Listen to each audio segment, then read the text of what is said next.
Hey, good morning. It is 6 o'clock. It's a Tuesday morning, July 29th, 2025. Welcome to these mornings powered by Up North News across the Civic Media Radio Network.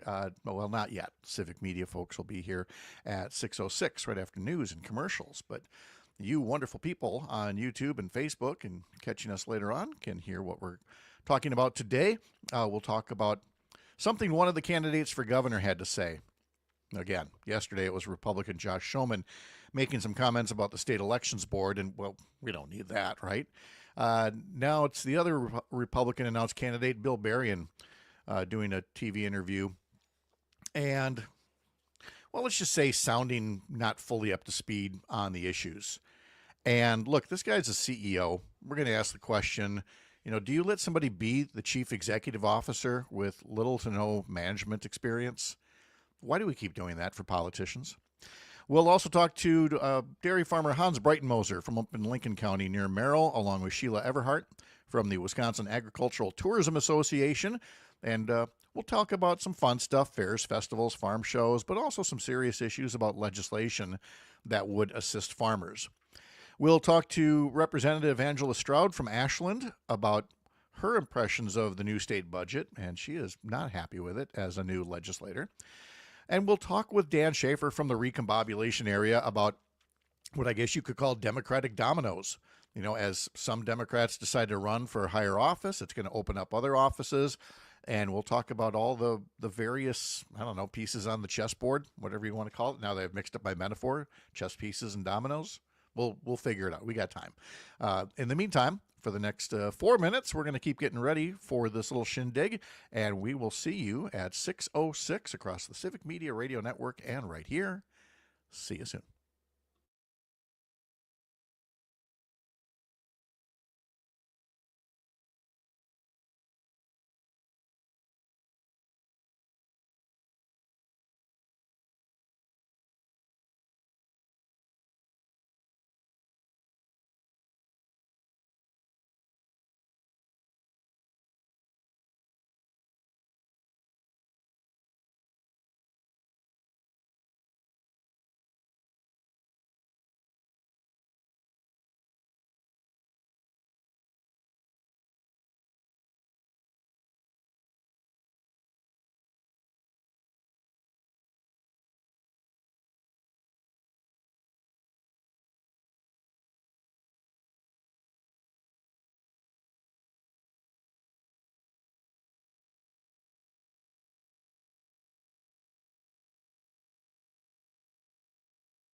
Live across Wisconsin on Civic Media, you're listening to Mornings with Pat Kreitlow, powered by Up North News. Now, from our Lake Wissota studio, here is the founding editor of Up North News, Pat Kreitlow.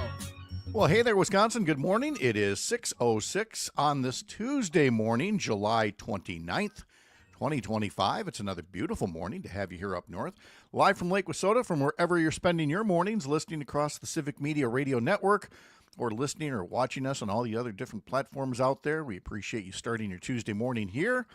I got a question for you and for producer Parker Olson in Madison Studio A2. Have you ever had a dry burrito? And I say that because I didn't know there was a difference between a wet burrito and a dry burrito till about 5 minutes ago. When I think of a burrito, don't you think of the thing that's on a plate smothered in enchilada sauce? Well, Yeah. That's apparently a wet burrito, and a dry burrito is enchilada. something that you can, no sauce. You're supposed to, it's a handheld. You can walk and eat it. Isn't that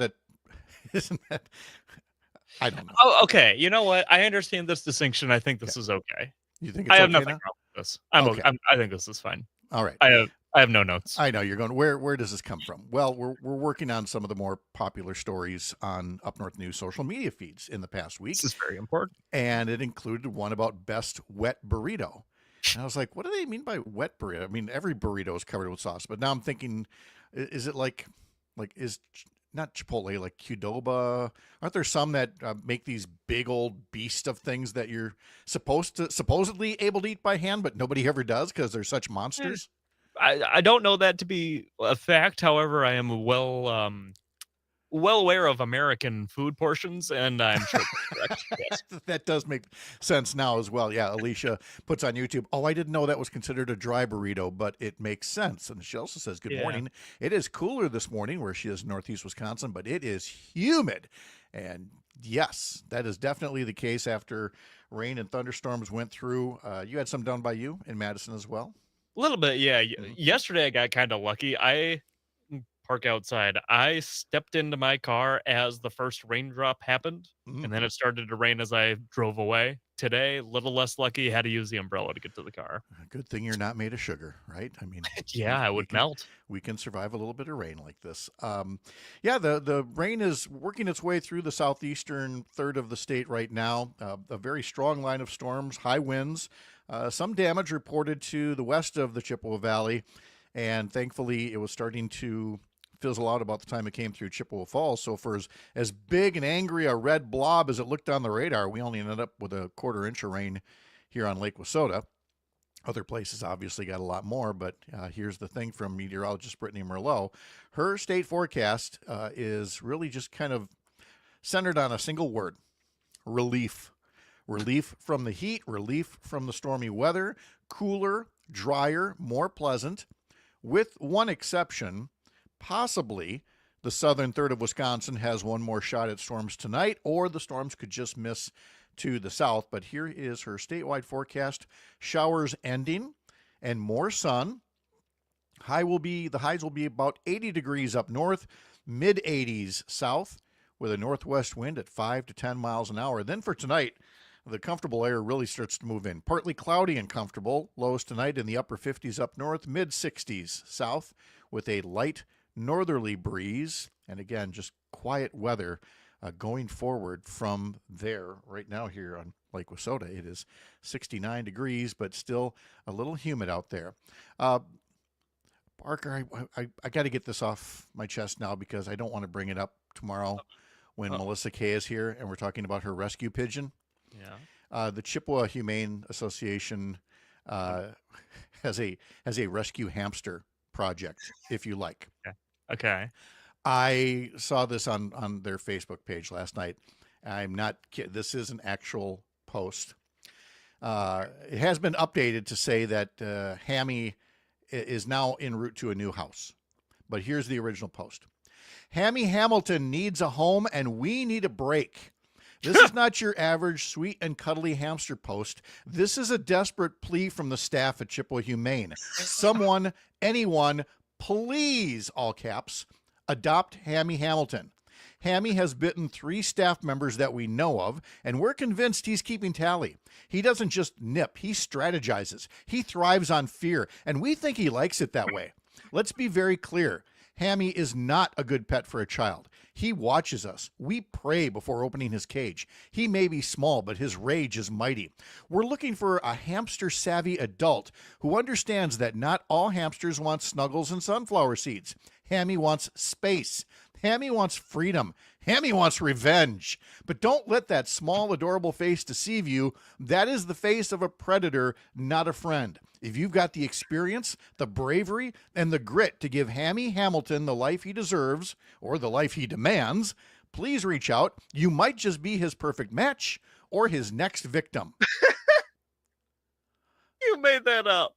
I did not make up a word of that. And as I bring up the post this morning, it says, update, Mr. Hamilton has received quite a few applications. Thank you all for helping him get to his new home. I will say, mostly jokingly, I would dare say more than a couple of those applications are from people who have a python for a pet, because what you've described there is not a pet. What you've described is lunch for somebody else's pet. Now, I know that's going to upset some people, and there were many posts in the comment section about how, not every animal is supposed to be sweet and cuddly, and sometimes the best pet is the one not that you actually physically pet, but just has some space and is there, is a little buddy to talk to. But Parker is currently wiping tears from his eyes. I'm crying, Pat. That was so funny. Oh my God. Because if nothing else, whoever posted this at the Chippewa Humane Facebook account needs to do this more. We need more posts. And yes, you can write posts for the cuddly friendly ones, but we really want more posts for the not cuddly ones, for the potential predators in waiting. I mean, that's honesty. That's honest advertising right there. We got this hamster. It's a trained killer, but it could be your next buddy, This is not for kids. Or musky bait, whatever the case. Either way, he's here. This thing is dangerous as all hell. Please get it off our hands. And into literally, please, literally get it off our hands. I love that they say this is not a good pet for a child. To which, again, other people are like thinking of their spoiled brat little nephew or niece and going, oh, I have an idea. I'm just a cynical person that way. But I just thought it's hilarious and so refreshing. Honestly, there were other people that put posts up thanking them for the honesty, because they talked about getting pets, usually dogs, where they felt like the shelter, not this one, but wherever they got their dog, was not completely on the up and up about what a problem this particular animal would be. Like they were trying to push it out the door. Here at Chippewa Humane, they're like, this thing is a problem. It's going to take somebody special to take on Hammy. Oh, Hammy Hamilton the hamster. Oh God, Hammy Hamilton, if you're listening right now, I would love to meet you. You sound like you sound like a little terrorist, and I think that's fantastic in a hamster. I don't want a well-behaved hamster. I want a hamster that is just got a little bit of a little edge bite in there. Yeah, he's got a little bite to him, that's for sure. So there you go. I mean, wow, Pat, thank you. Yeah, you just made my day. Look, I needed that too. When somebody, a different Facebook friend posted it, and they were like, "This can't be real, right?" And I looked at it. I was like, "Yeah." I expected you to say that the second post was apologizing for the first post. Oh, yes. I mean, it wouldn't have surprised me at all saying, oh, this was a rogue volunteer. Obviously, Hammy Hampton is all snuggles and, he'd be great. And you're looking at this cute little face here. I mean, 2 of the 3 pictures are of a cute little face. The third one, he looks like the killer rabbit from Monty Python. Well, the killer rabbit from Monty Python, or like a tiny furry version of Jaws, right before it attacks the guys on the boat. So this from Luke Mathers on the text line. I had hamsters growing up, and they only bite when they're scared. Hammy just sounds like he needs a good home. So there you go. Again, Luke Mathers, Eagle Scout, would not feed Hammy Hamilton the hamster to a python. He would No, love it. Give it a Luke, home that Luke it is a needs. far better man than you or I. Yes.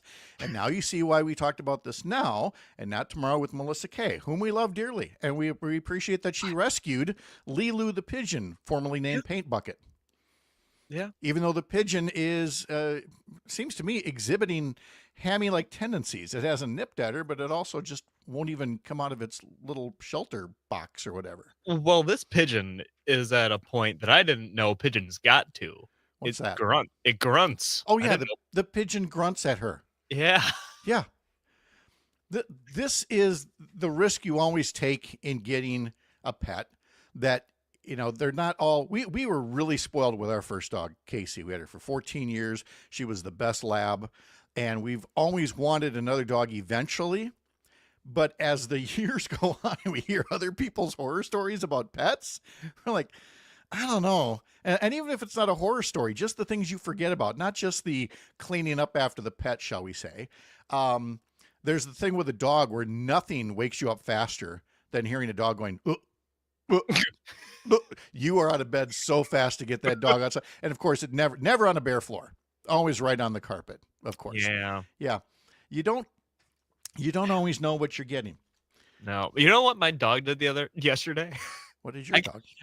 I get home and my mom goes, so the dog, he woke up and he was like he was like whining and crying for like a couple of minutes. I don't know what that was. And his paw was like stuck out straight. We figure what happened is he slept wrong and his foot fell asleep. And the dog doesn't know that. Dog doesn't know. Like my foot, it's falling off. My paw is gone. Uh-huh. Oh, that's what makes it so fun. There's parallels to parenthood I really don't want to get into either. Like, you think you're raising a kid one way, and then, suddenly it's, can I drop you off at the pet shelter? Regardless. Let's get to sports here before I get into any more trouble. The fans who may have tuned out after the first inning of last night's Brewers-Cubs game, let last night's game be a reminder of why you play all 9 innings and you don't give up after 1. Yes, Jacob Misiorowski had a memorably horrible first inning, giving up 3 runs, not with hits so much as a wild pitch and a wild throw to first. The Cubs fans in the crowd were going wild, and it was depressing to watch. Were you catching it as well? Lucky for me, I saw the entire game, actually. Lucky for you? Okay. Yeah, so did I. But after facing 8 batters in the first inning, Misiorowski settled down. He set down the Cubs 1, 2, 3 in the second, the third, and the fourth innings. 10 batters in a row after that horrible start. 7 strikeouts total. The Brewer bats came alive with home runs by Andrew Vaughn, Sal Frelick, a 2-run shot by Christian Yelich, his 20th of the year, to put the cherry on top of a very satisfying comeback win over the Cubs, 8-4. Game 2 of that series is coming up tonight, and again, the pregame starts at 6:05 across the Civic Media Radio Network. Brewers Cubs, it's great stuff. We'll have what's that? Win the series. Win the series. Come on, guys. More after this. You're up north.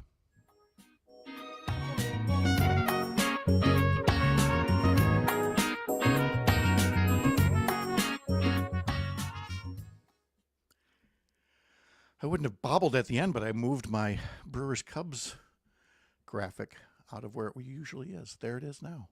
There it is. Listen on your favorite Civic Media station, except from one of those 5 of your favorite. Yes.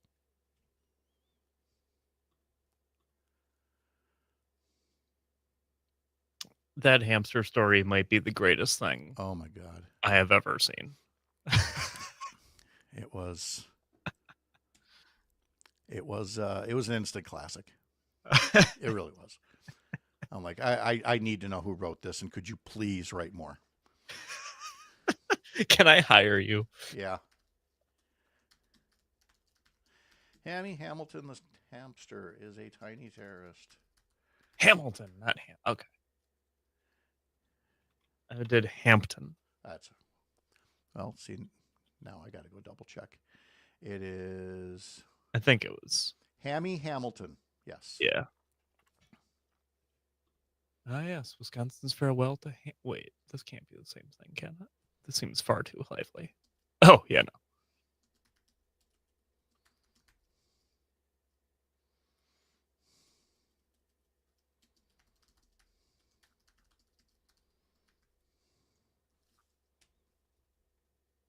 Google, you got to up your game. When I Google Hammy Hamilton, Chippewa Falls, you should give me exactly what I'm looking for.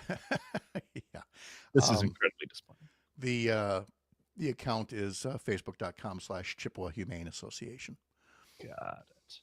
I will find that when I am on actual Facebook on my phone and not the browser logged out on here. Oh, No, I really thought we were going to go places with dry burritos, but Hammy stole the show.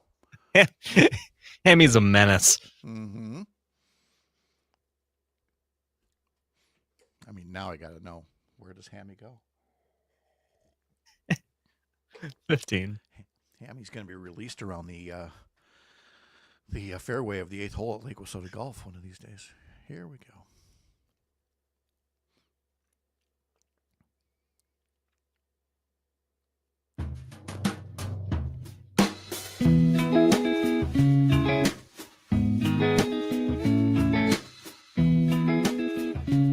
Every so often, you get derailed, like this program, by a tiny furball. And as a result of Hammy Hamilton, the hamster, the tiny terrorist, I have not even told you what to expect for the rest of this fine program that we're doing for the next 2 hours and 38 minutes for you here. Well, coming up in the next segment, once upon a time, it was rare for someone to run for higher office with no experience serving in some other capacity. I mean, think of chief executive officer. That's a heck of a place for on-the-job training if you have no other experience in management, whether it's a factory or, shall we say, running a state or running a country, right? Anyway, in a 2.5-minute TV interview segment, a candidate for Wisconsin governor showed his inexperience in talking about President Trump, reproductive health rights, tariffs, and was Bill Berrien really advocating for tariffs at the state level too? We'll talk about that in less than 15 minutes. Next hour, we'll talk to Lincoln County dairy farmer Hans Breitenmoser and Sheila Everhart of the Wisconsin Agricultural Tourism Association. First, the fun stuff. There are a lot of fairs and festivals and farm shows coming up, but we will also take on some more serious issues of how some laws need to be changed to assist farmers who want to diversify their businesses to welcome more visitors and events. We'll visit in our Way Up North segment with Ashland Democratic State Representative Angela Stroud about how she sees the new state budget as part of a larger Republican war against public schools and what she sees as one of the biggest problems in government right now, a struggle to hold elected officials accountable for their actions. In our 8 o'clock hour, now that Governor Evers has made his retirement official, we'll talk to Dan Schaefer from the recombobulation area and the way that Democratic dominoes are starting to line up with incumbents considering run for new seats, which opens up other seats for newcomers. We're going to get an update on Wausau headlines with Chad Holmes from 98.9 WXCO Radio. We've already started to talk about top stories on our social media site, including favorite wet burritos, all of that and more. And there's a pretty good chance you can't sit around here for the next 2.5 hours and catch all of that. So why do I tell it to you? Because there's a way for you to get it. Once upon a time, when I was a wee lad, and if somebody told you what was coming up on the radio and you couldn't be around, well, you were just out of luck.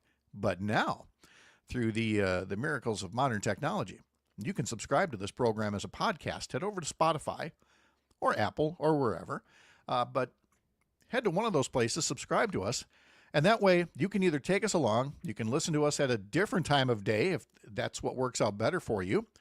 You might never listen at all, except that one day you're going to hear something or miss something and you want to go back and catch it. And that's how you go about doing it, is in podcast form.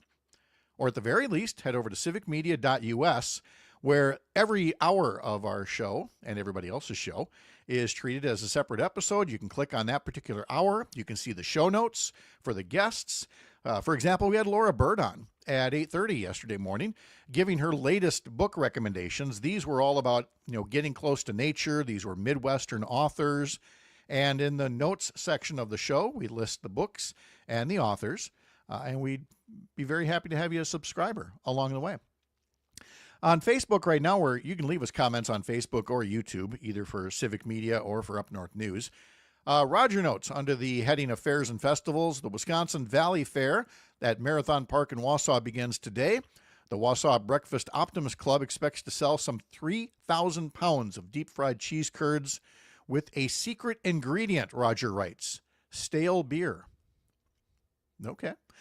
Let's see. We've also got Alicia putting up on YouTube, the struggle is real. Trying to keep any elected official accountable just seems like an insurmountable task, but it can happen, and we can't give up. So obviously, she's reacting to what Representative Angela Stroud is going to be talking about in a few minutes here. I also wanted to share the question of the week. It's in our Sunday morning newsletter, and you can sign up for that at upnorthnewswi.com. Sunday Mornings with Pat Kreitlow, our very imaginative name for the newsletter version of the Mornings with Pat Kreitlow radio show. And you'll recall that last week we talked to a couple of state legislators about cryptocurrency, and we just want to know, where are you on cryptocurrency these days? Do you feel like it is the way of the future? That you may as well get used to it, learn about it. Doesn't mean you have to invest in it or anything, but at least, be used to the fact that cryptocurrency is always going to be a thing. Or is it just a fad? And goodness knows, there have been things that we thought was the next big thing, and then you don't hear about it anymore. Or is it just an out-and-out scam? Or is it all too soon to tell? So we give you a couple of different options on there that you're good with it, you're a maybe, you're not sure at all, or you just don't like it. And we are getting a lot of great answers to that, and we would love to hear your thoughts on it as well. So by all means, become a subscriber to our Sunday morning newsletter.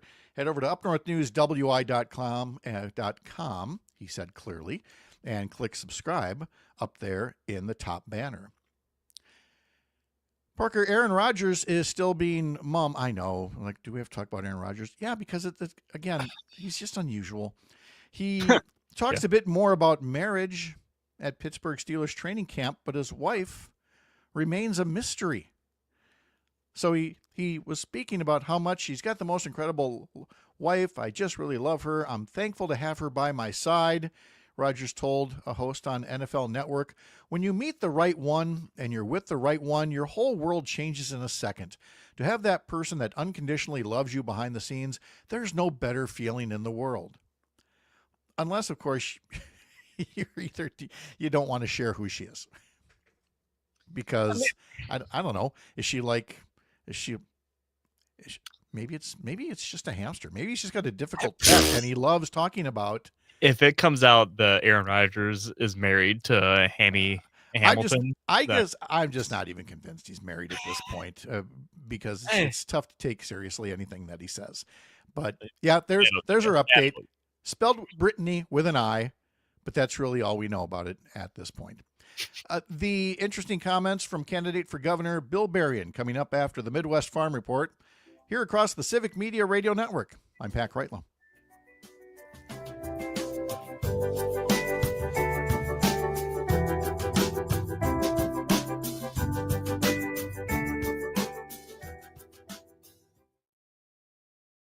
Did you say Brittany with a Y or an I? No, Brittany with an I. Yeah. Of course. Okay. Of course it is. Yes. Probably a little heart right above it, too. Without a doubt.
Matinaire on Air with Jane Matinaire, and Greg Bach follows us from 9 to 11 weekday mornings here on the Civic Media Radio Network. And scheduled as a guest today at 10:05, Sarah Godlewski, Wisconsin Secretary of State, who has recently been indicating that she will not be joining the race for governor, but is exploring a potential run for lieutenant governor.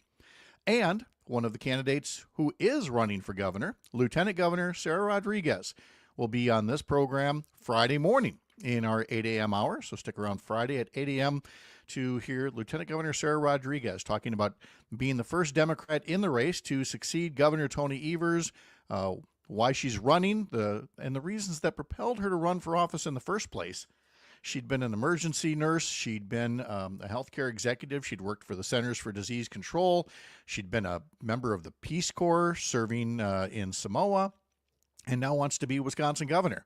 So we'll look forward to that visit with her on Friday morning. There is another candidate for governor that we want to talk about here. We're going to play a little audio for you. Yesterday, we talked about Republican gubernatorial candidate Josh Schoeman, the Washington County executive, and his troubling comments about wondering out loud if we even need a Wisconsin Elections Commission or a government accountability board or anything like that to oversee elections in Wisconsin. Now we've got Bill Berrien, who talked to a Madison reporter from WMTV, NBC 15 in Madison, one-on-one about the reasons that he wants to be governor. This is about a 2.5 minute clip that we're going to play from WMTV and then talk about it on the other side. But I want you to really listen to his answers. And again, the thinking out loud that's going on here, and whether having a chief executive officer in the governor's chair, it may sound like a good thing, but chief executive of a company is not the same as chief executive of a state. And would anybody move right to the chief executive officer's post if they didn't have some experience with the product that was actually being made, in this case, policy and the law? Give a listen to Bill Berrien from WMTV. How did you decide you wanted to run for governor? I spent 9 years in the Navy SEAL teams. They taught us to fight. They taught us to lead. I've been running a manufacturing company for 13 years. I have a vision of making this, the Wisconsin century, starting this decade. This month, the Wisconsin Supreme Court overruled the 1849 abortion ban, meaning you can get an abortion up to about 20 weeks of pregnancy here. Would you want a stricter rule? So my philosophy is I'm pro-life. We should not have anything late term, and I support the exceptions. So what weeks? Nope. I mean, just, so that is how I sort of look at the issue. What would you consider late term? I mean, late term is, in the, last trimester. Are you seeking an endorsement from President Donald Trump? I will in the future. Are there any Trump policies that you don't like? That affect Wisconsinites. I can't think of any. Got to bring up the Fox Business interview you did a few years back. You said you didn't like President Trump's COVID leadership, anti-science approach, and that you would lead differently. Do you still stand by these statements? As we sort of put a date on that interview, August 2020, I was a business leader of an essential business. That month was sort of record COVID. It was a very challenging period. And look, I give President Trump a lot of credit for Operation Warp Speed. So let's talk about the tariffs. You've talked about bringing that tariff plan state level. Tangibly, what does that look like? Are you putting a tariff on corn imported from Iowa? It would look. The benefit to Wisconsin would be, businesses investing here to make product here. But also, something I think would bring to the governor's office is a chief marketing officer type of hat. So how do we sell Wisconsin to other states, to federal government, and overseas? So there it is. That's Bill Berrien, Republican candidate for governor, CEO of a manufacturing firm in New Berlin. talking to Vanessa Kelson from WMTV, NBC 15 in Madison. And I have to say, it was rather troubling to me on a couple of different levels. First off, somebody who has not shied away in the past from criticizing President Donald Trump until he recognized that he wanted to run for governor and would need Trump's support. But this is somebody who at one point was supporting Nikki Haley in the primary and who was critical of Trump, for some of his COVID moves. But now it's Trump's party. It's whatever Trump wants. I'm going to go look for that endorsement and I'm going to get it. But perhaps more troubling, and I saw this in a Milwaukee Journal Sentinel article as well, was this. I just need to know more about what he said about tariffs. Berrien said he supports Trump's tariff policies and posture toward China, saying he wants to replicate such policies at the state level. What does he mean by he wants to replicate Trump's tariff policies at the state level? Does that mean a state tariff on Chinese goods? Or like Vanessa Kelton was saying in that interview, are you saying that you want a tariff on non-Wisconsin products? Like if a washing machine comes our way from Iowa or whatever, that you would have a tariff at Wisconsin's borders? As Tony notes on YouTube, he seems unsure of how to answer the questions. People talk about authenticity being important, and this was the opposite. Well, I think it was authentic in the sense that there was authenticity in what he didn't know. And there's nothing wrong with not knowing things unless you're running for governor. And then it's pretty important that you have a handle on what it is you want state law to say. So I will say again, government is not a business. Not better, not worse, just a different beast. Maybe they're not apples and oranges, but they're not the same kind of apple. And you don't translate one set of skills to the other. We have seen more than a few people fail at that, and we have had to live with the results. And this is why, and I have seen this in more elections than I can count, people who were running for, say, a seat in the state legislature or for Congress. And I'm thinking, maybe you want to first try running for school board or serving on your town board or your city council. That's not the same way for everybody. There are people who are immediately capable of filling a role. Maybe it's governor, maybe it is state legislator or member of Congress, but others could use a little practice. And the skills from your job at your factory don't necessarily carry over. Jim from Brookfield on the text line. After listening to Bill Berrien's comments, I think it's clear he's not ready to be governor. He stumbled around with his answers and never answered one question directly. Right. I mean, that was definitely the impression that I got as well, the lack of any daylight. And then when asked about reproductive rights, again, we hear this all the time from Republican candidates saying they're quote-unquote pro-life, but they don't want to be pinned down. Now, again, some Republicans are happy to be pinned down. They want a 6-week ban. They want a total ban. They want a 12-week ban, whatever the case may be. Instead, when she said, so how many weeks, his answer was, quote, nope. Just know that is how I sort of look at the issue. Again, he said, my philosophy is I am pro-life. We should not have anything late term, but I support the exceptions. So Vanessa says, so what weeks? And his answer is nope. Just know that is how I sort of look at the issue. And then is asked to, can you be a little bit more specific? And he says, well, late term is the last trimester. Okay. And I'm not seeing between the Trump material and everything else that there's leadership there. And look, if you are a CEO like him, if you're a Navy SEAL like he was, you have leadership qualities. That is not to take anything away from what you have, but it doesn't mean it translates. Derek Van Orden is a member of Congress. He's a former Navy SEAL. He could not manage a ham sandwich. He's that bad at this job. He served our country. I'm grateful for that. Good for him.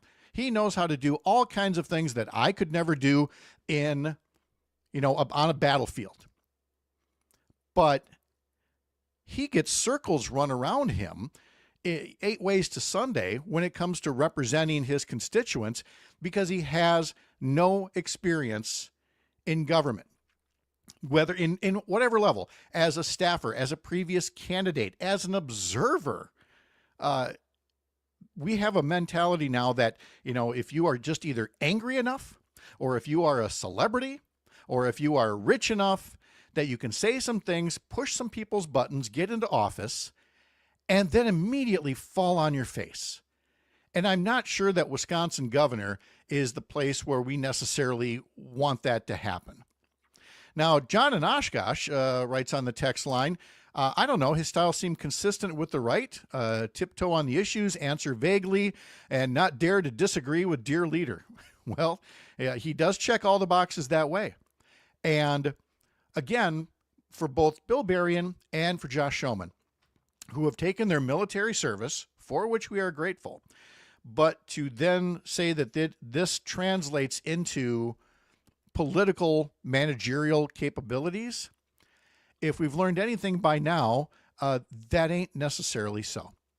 And we end up with people like what we have in office right now. And there are so many examples of where we could go with just Donald Trump alone. But I'm going to leave you with this one. From The Hill, newspaper out in Capitol Hill, Washington, D.C. Trump memo allows federal workers to persuade coworkers that their religion is correct. I wish I was kidding. The Trump administration released a memo Monday that aims to protect religious expression among federal workers. Always the protecting religious expression for people whose religion you agree with. Outlining that employees can attempt to persuade coworkers about why their religious beliefs are, quote, correct. What could possibly go wrong? The memo outlined conduct that should not result in disciplinary or corrective action, including displaying Bibles in the office, religious artwork, jewelry, posters displaying religious messages, and other indicators of religion like crosses and crucifixes.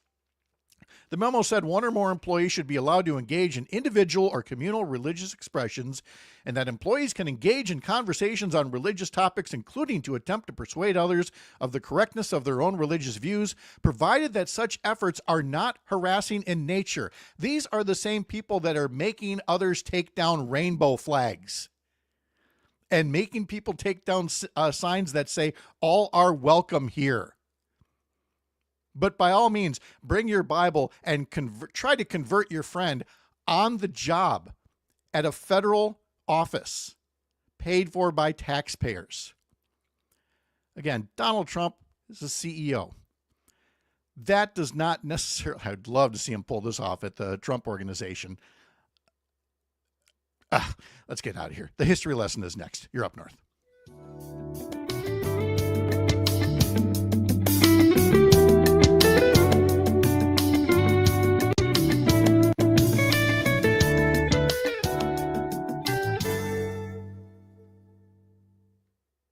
That was just some friendly music there.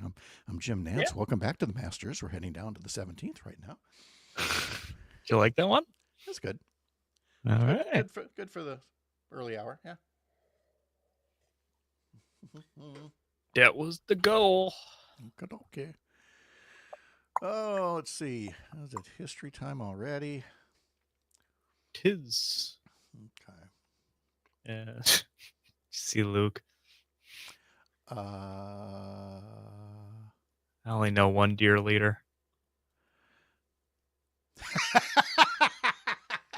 I wasn't gonna have fun with the spelling. It's okay.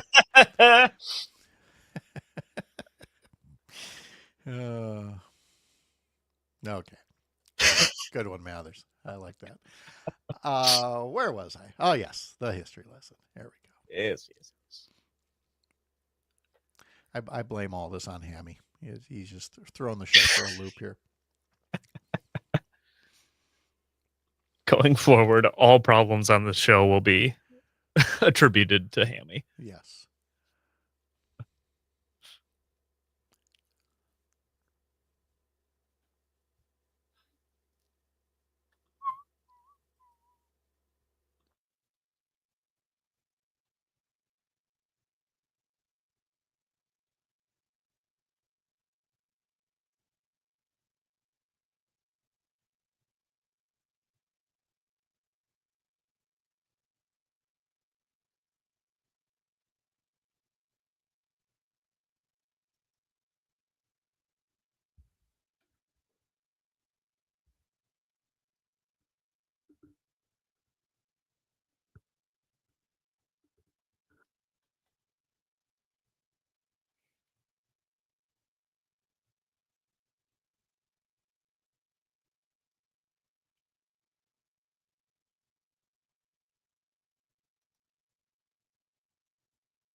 Welcome back. Today's history lesson and some musical memories for this Tuesday, July 29th. And this day in 1978, number one on the album chart was the soundtrack from the movie Grease. John Travolta, Olivia Newton-John there. So I have to ask for somebody who's 22 years old, what is your exposure to Grease? Is it like a cultural touchstone, or is it something you didn't hear of until about 45 seconds ago? So I know of Grease. I am very admittedly ashamed to say that I have not seen Grease. Oh, I wouldn't be ashamed. It's but you know of it. I know of it, yes. Okay. I am ashamed because I was a theater kid. Oh, yeah, yes. Okay, there is that. Yes. Yes. Okay. Anyway, it was a Broadway play turned into a blockbuster movie, and then the soundtrack, of course, took off like a rocket and is still a classic to this day. And it was number one 47 years ago this week. On this day in 1981, this was a big deal. Again, this is way pre-internet. On this day in 1981, a worldwide television audience of 750 million people watched the wedding of Prince Charles to later Princess Diana, at the time Lady Diana Spencer, at St. Paul's Cathedral in London. Again, this was huge. You had this dashing prince who I know some of you are skeptical, but he was a dashing prince at one time. The world's most eligible bachelor, he used to be called back in the 70s. And he was settling down with this lovely young lady. And it didn't end great, unfortunately, for the marriage. But the wedding itself was a huge deal this day in 1981. The number one song this week in 1967 was by The Doors.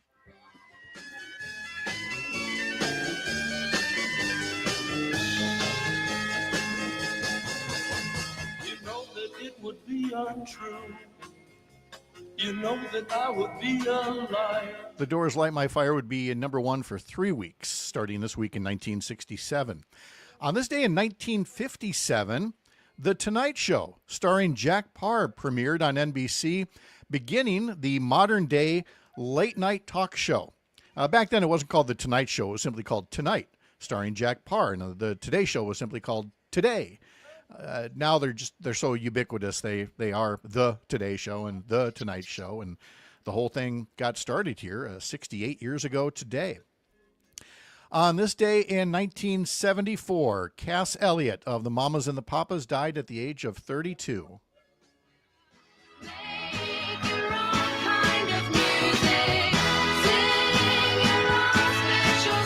I don't normally dwell on anniversaries of deaths, but there's been this mythology about her that I'd like to dispel.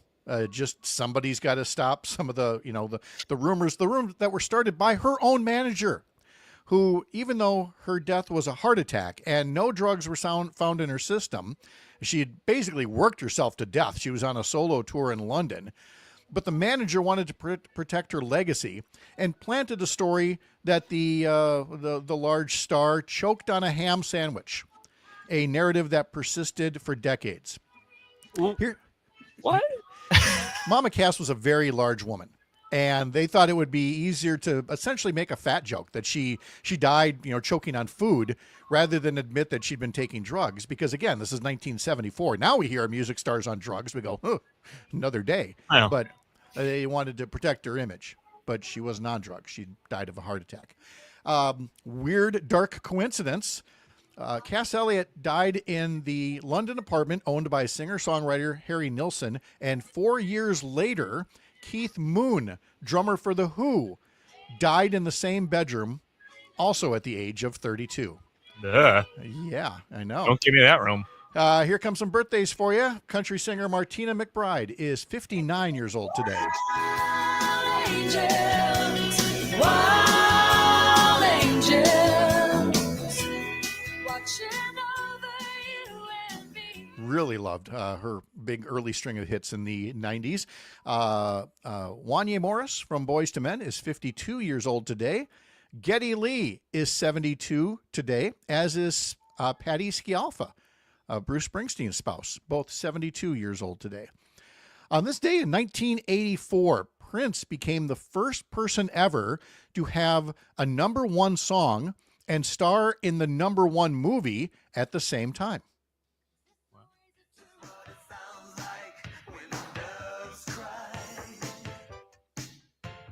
This, of course, was because of Purple Rain. And When Doves Cry stayed perched atop the Hot 100 for its fourth consecutive week, this week in 1984. And finally, one more melancholy note on this day in 2015, so 10 years ago today, the Eagles played their last concert with Glenn Frey. The show would take place in Louisiana on the final date of their History of the Eagles tour. The set featured 27 songs, 2 encores, closing with Desperado. Founding member Glenn Frey would pass away 6 months later. Today is International Tiger Day. Today is National Lipstick Day. And don't ask me why. This has been Lasagna Awareness Month for the entire month. So you'd think that the 31st would be National Lasagna Day. But no, it's today. Pat, I saw this in the show notes and went, what are we doing? This has got to be something by Big Lasagna. It's a setup. This cannot be right. I don't understand. There's no coordination whatsoever. No, I think the lasagna people, they really need to get a grip on their marketing here. Yes. On the text line from Lori in Hayward, I also found the article about Hammy Hamilton to be a bit deceptive. He should have been named Jack the Nipper. Oh, Lori. I see what you did there. And again, if you missed the story at the top of the hour, you really got to subscribe to the show as a podcast and find out why we're having fun with hamsters who are trained killers. So much more ahead, including Hans Breitenmoser and Sheila Everhart from the Wisconsin Agricultural Tourism Association, coming up in the 7 o'clock hour of our mornings powered by Up North News here on the Civic Media Radio Network. I'm Pat Kreitlow.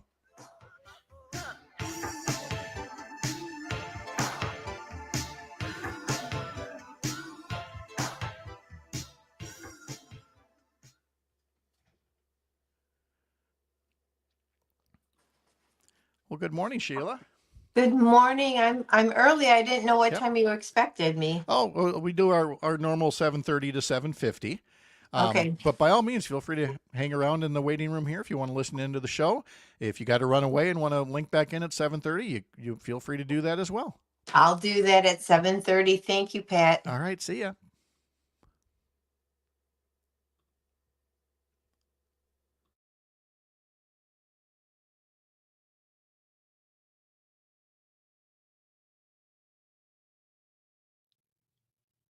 Oh, yes. Here comes the AI summary of that.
I like this. I think the AI folks got it right this time.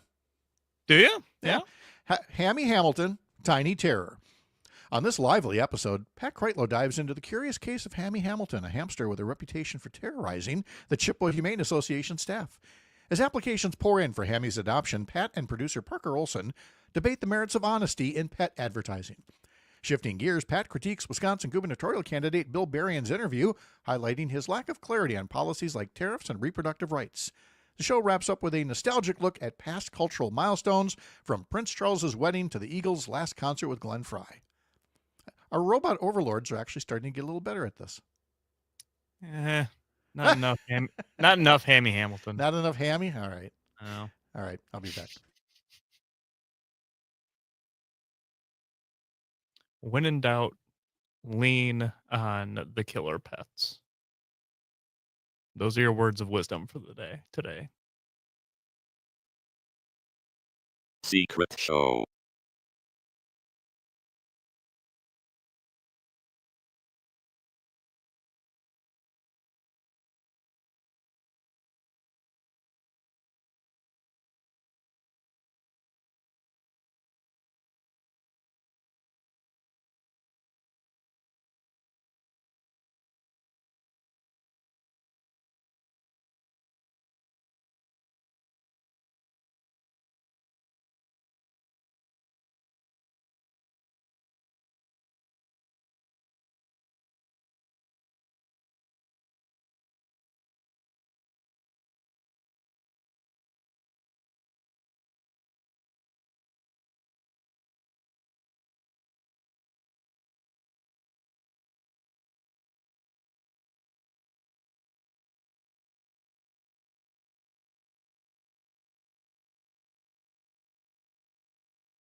How's Brittany this morning?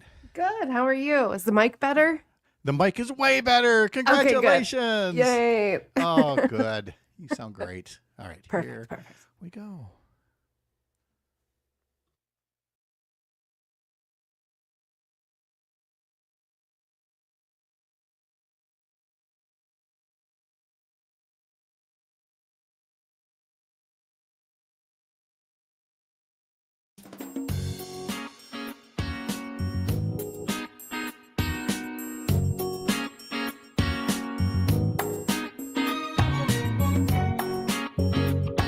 Live across Wisconsin on Civic Media, you're listening to Mornings with Pat Kreitlow, powered by Up North News. Now, from our Lake Wissota studio, here is the founding editor of Up North News, Pat Kreitlow. Hey, good morning. Welcome back. 7:06. Nice to have you here up north on this Tuesday morning, July 29th. Parker Olson is here producing things in Madison Studio A2. And coming up later this hour, we'll talk to Lincoln County dairy farmer Hans Breitenmoser, along with Sheila Everhart from the Wisconsin Agricultural Tourism Association.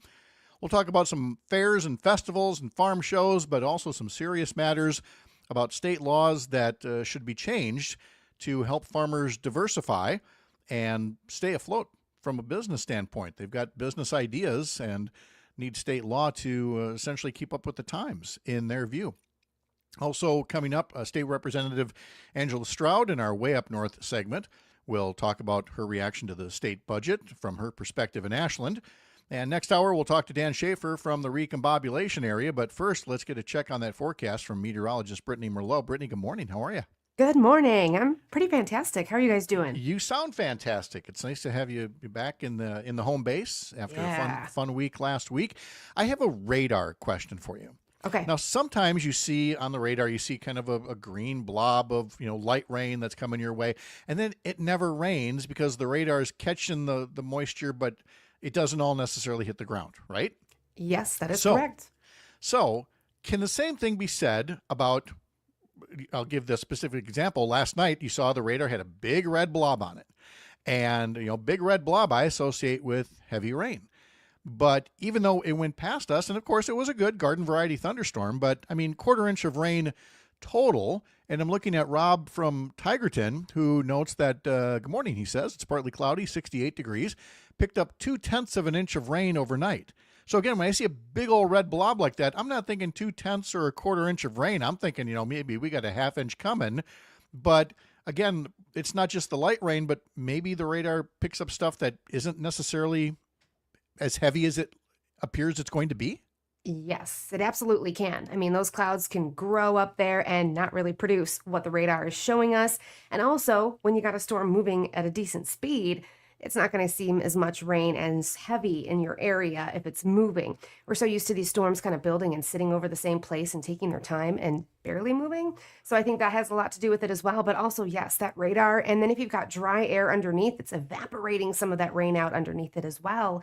And we've got a lot of things going on today. We've got multiple low pressure systems and a high pressure trying to build in. So a lot of things battling each other. Right now, a front is draped right through the middle of the state, but just light sprinkles far down south by Madison, kind of dissipating right now as they move in towards Milwaukee. So really just thick clouds down there at the moment, scattered clouds throughout the central parts of the state, and a lot more sunshine farther north, but also areas of patchy fog. We've got it all besides the S word. Snow, right? That's not too far away if it didn't give you a little blast to AC. But today we're trying to cool things down. It's not working too well. We are still going to hit about 90 degrees far south towards Milwaukee, Madison area, about 80 degrees for the Northwoods today, and some more showers and storms are expected by tomorrow. So after this morning, we're actually going to see more and more sunshine, holding off till tomorrow. Another system slides through about a good half of the state. The southern half of the state is going to see on and off showers and thunderstorms tomorrow, but it's going to be refreshing. I am so excited. Upper 70s statewide, and that is going to be the case from tomorrow through the rest of the week. It is. It sounds so refreshing. It looks like it wants to be refreshing, and we thought, let's open up the windows this morning. And we stepped outside for a second. Nope. It was still like 99% humidity or something like that. But we are getting there. And again, thank you for the answer to that question, which again, you were so kind about it. You could have just reminded me the whole thing of, force is mass times acceleration. And if the acceleration is really fast, it's not going to do as much damage. But Nope. I've forgotten so much over the years here. Rob goes on to say from Tigerton, he got an early start with his Wittenberg mowing jobs, was done by noon before it got really hot. Same here, Rob. I did my mowing as early right after the show yesterday. Yesterday, went to Clintonville to run some errands, ate at the Clintonville A&W, and took a ride on the back roads of the area. Says he remembers Mama Cass Elliott as a celebrity panelist on some game shows before she passed away, and loves anytime Martina McBride is singing the national anthem at sports events. And says, I remember my Aunt Leah taking her kids, myself, and my sisters to the Shawano Outdoor Theater when it came out in the summer of 1978. Talking about Grease, when I was 11 years old. And Tony adds on YouTube, apprentice meteorologist Pat Kreitlow. No, Yes. that would not necessarily say that. And on the text line, Tom in Hartford, Brittany is so smart. What a lady. So, Thank you, Tom. You're so sweet. do you get up this early just for the fan mail? Because Absolutely. Okay, good. It's worth it. You're it's the best. it's good that we pay you for the weather stuff too, but to get the compliments doesn't hurt, All right, Brittany, we'll talk to you next hour. Thank you so much. Sounds good. All right, let's talk about those Brewers for a second here, Parker, because again, if you'd only watched the first inning of the game, especially the first half inning of the game, when Jacob Mizorowski, it had that look of the wheels coming off the bus. And if I told you this morning, Jacob Mizorowski pulled something in his arm and he's expected to never pitch again, you wouldn't have been surprised last night to watch the way that he was giving up walks and a wild pitch and throwing wildly to first, allowing a couple of runners to score.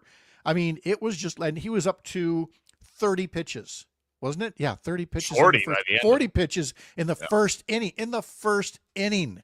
Yeah. And you're like, he's not coming back out, because wasn't it? Was it a couple of weeks back we knocked out the Dodgers starting pitcher after 2/3 of an inning? And that's right. I totally thought that was what was going to happen with Jacob Mizorowski. It was close. They had somebody up in the pen. Yep, DL Hall was up pitching, and he did eventually come in and relieve Mizorowski, but not until the fifth, because the second, the third, and the fourth innings, after facing 8 batters in the first inning, in the second, third, and fourth, Mizorowski set the Cubs down in order, 1, 2, 3. And got the last 10 batters in a row out with 7 strikeouts total. So, rough start, but again, this kid's good. In a way, I would say this is his best outing, frankly. That is exactly what Christian Yelich and I think Pat Murphy were saying the same thing. Best outing, get shelled, get knocked around early in the game, and how do you recover from it? And you could see he was angry with himself. He was a little angry at the ump too. Can we talk about home plate umpires the past 3-4 games with the Brewers? Look, my bias is out there. I'm ready for the robot umpires. I really am. So that's my bias, but that's not helped when they miss so badly on some of these calls recently. There were a couple that were really bad. And what frustrates me the most is the conversation about framing. Catchers framing pitches. For those who don't know, let's see the catcher catches that ball, and he knows it's just outside the strike zone. But you very quickly, when you catch the ball, you move your mitt upward to get it into the frame. Mm-hmm. And I always hear that, and I think we've made too much of it. It's one thing to go, he did it. But now they're making it sound like a Rembrandt. He's painting the canvas every time. No, I give umpires a hard time, but they're not that fooled by framing. I wouldn't think, but you see Contreras set up on the inside edge, and then Miz might yank one, and it'll hit the outside edge. So Contreras has got to go across the plate completely. Yep. You're not getting that call a lot of the time because he missed his spot so bad. It's still in the zone. It should be a strike, but he missed his spot so bad that the umpires get tricked by it. That is what sucks. That is bad. Yeah, and there's no excuse for that. And I get it. I could not do this job. I could not walk in and somebody throwing a ball 102 miles an hour at me, and I've got to pinpoint where it went. Did it hit in this imaginary box just right? I get how hard it is, but if you've made it to the major league level, well, you should be able to do a little bit better than what we're seeing right now. All right. So there's our baseball whining segment, which is all to say, hey, Pat, You told us how terrible the first inning was. Then what? Well, the Brewers' bats came alive, including home runs from Andrew Vaughn, Sal Frelick, and a 2-run shot from Christian Yelich, his 20th of the year. That was the cherry on top, a very satisfying comeback win over the Cubs, 8-4. One bit of bad news, Jackson Chourio was not among last night's big hitters. His hitting streak came to an end, a 20-game hitting streak that's done. I would have loved to have seen at least a couple more out of there. He's tied for, what, 4th on all the hitting streaks? Would have loved to have seen him, maybe get to be number 2 on that list. But yeah, he's just have to halfway start to over. Molitor's record. Mm-hmm. Yep. On base streak still going though. What's that? On the base on base. streak Yes, going. still is the on Got a base streak. couple of walks. Yes. So where do we go from here? Well, we play again tonight. Brewers versus the Cubs. Pregame starts at 6:05 on several Civic Media stations around the network. Head to the website to learn more. It'll be Quinn Priester pitching for the Brewers and Colin Ray for the Cubs. And tomorrow, that's an afternoon game. The pregame will get started at 12:35 across the Civic Media radio network. You're going to want to be tuning in for that. There is a new challenge to Wisconsin's congressional maps that I want to share quickly, and this is reporting from WisPolitics. And I don't know if this was J.R. Ross or one of the other writers. I would love to give proper credit, but we'll just say have J.R. Ross as a stand-in for the whole team at WisPolitics. And you'll recall that some Democrats had asked the state Supreme Court last month to overturn Wisconsin's current gerrymandered congressional map. The state Supreme Court said, nope, we are not going to take this up right away. It's got to work its way through the lower courts. But now those same Democratic voters are trying a new approach. They have filed a motion in Dane County Court looking to trigger a process that would direct Supreme Court justices to appoint a panel of 3 county circuit court judges to hear the challenges to congressional or legislative districts. And you're going, I've never heard of this. You know why? Because I've never heard of it either. It turns out it's a process that Republicans created in 2011 after they gerrymandered the congressional and the legislative maps. They put in this way so that, just one judge or one state Supreme Court couldn't necessarily overrule their work. They had to go to this 3-judge panel.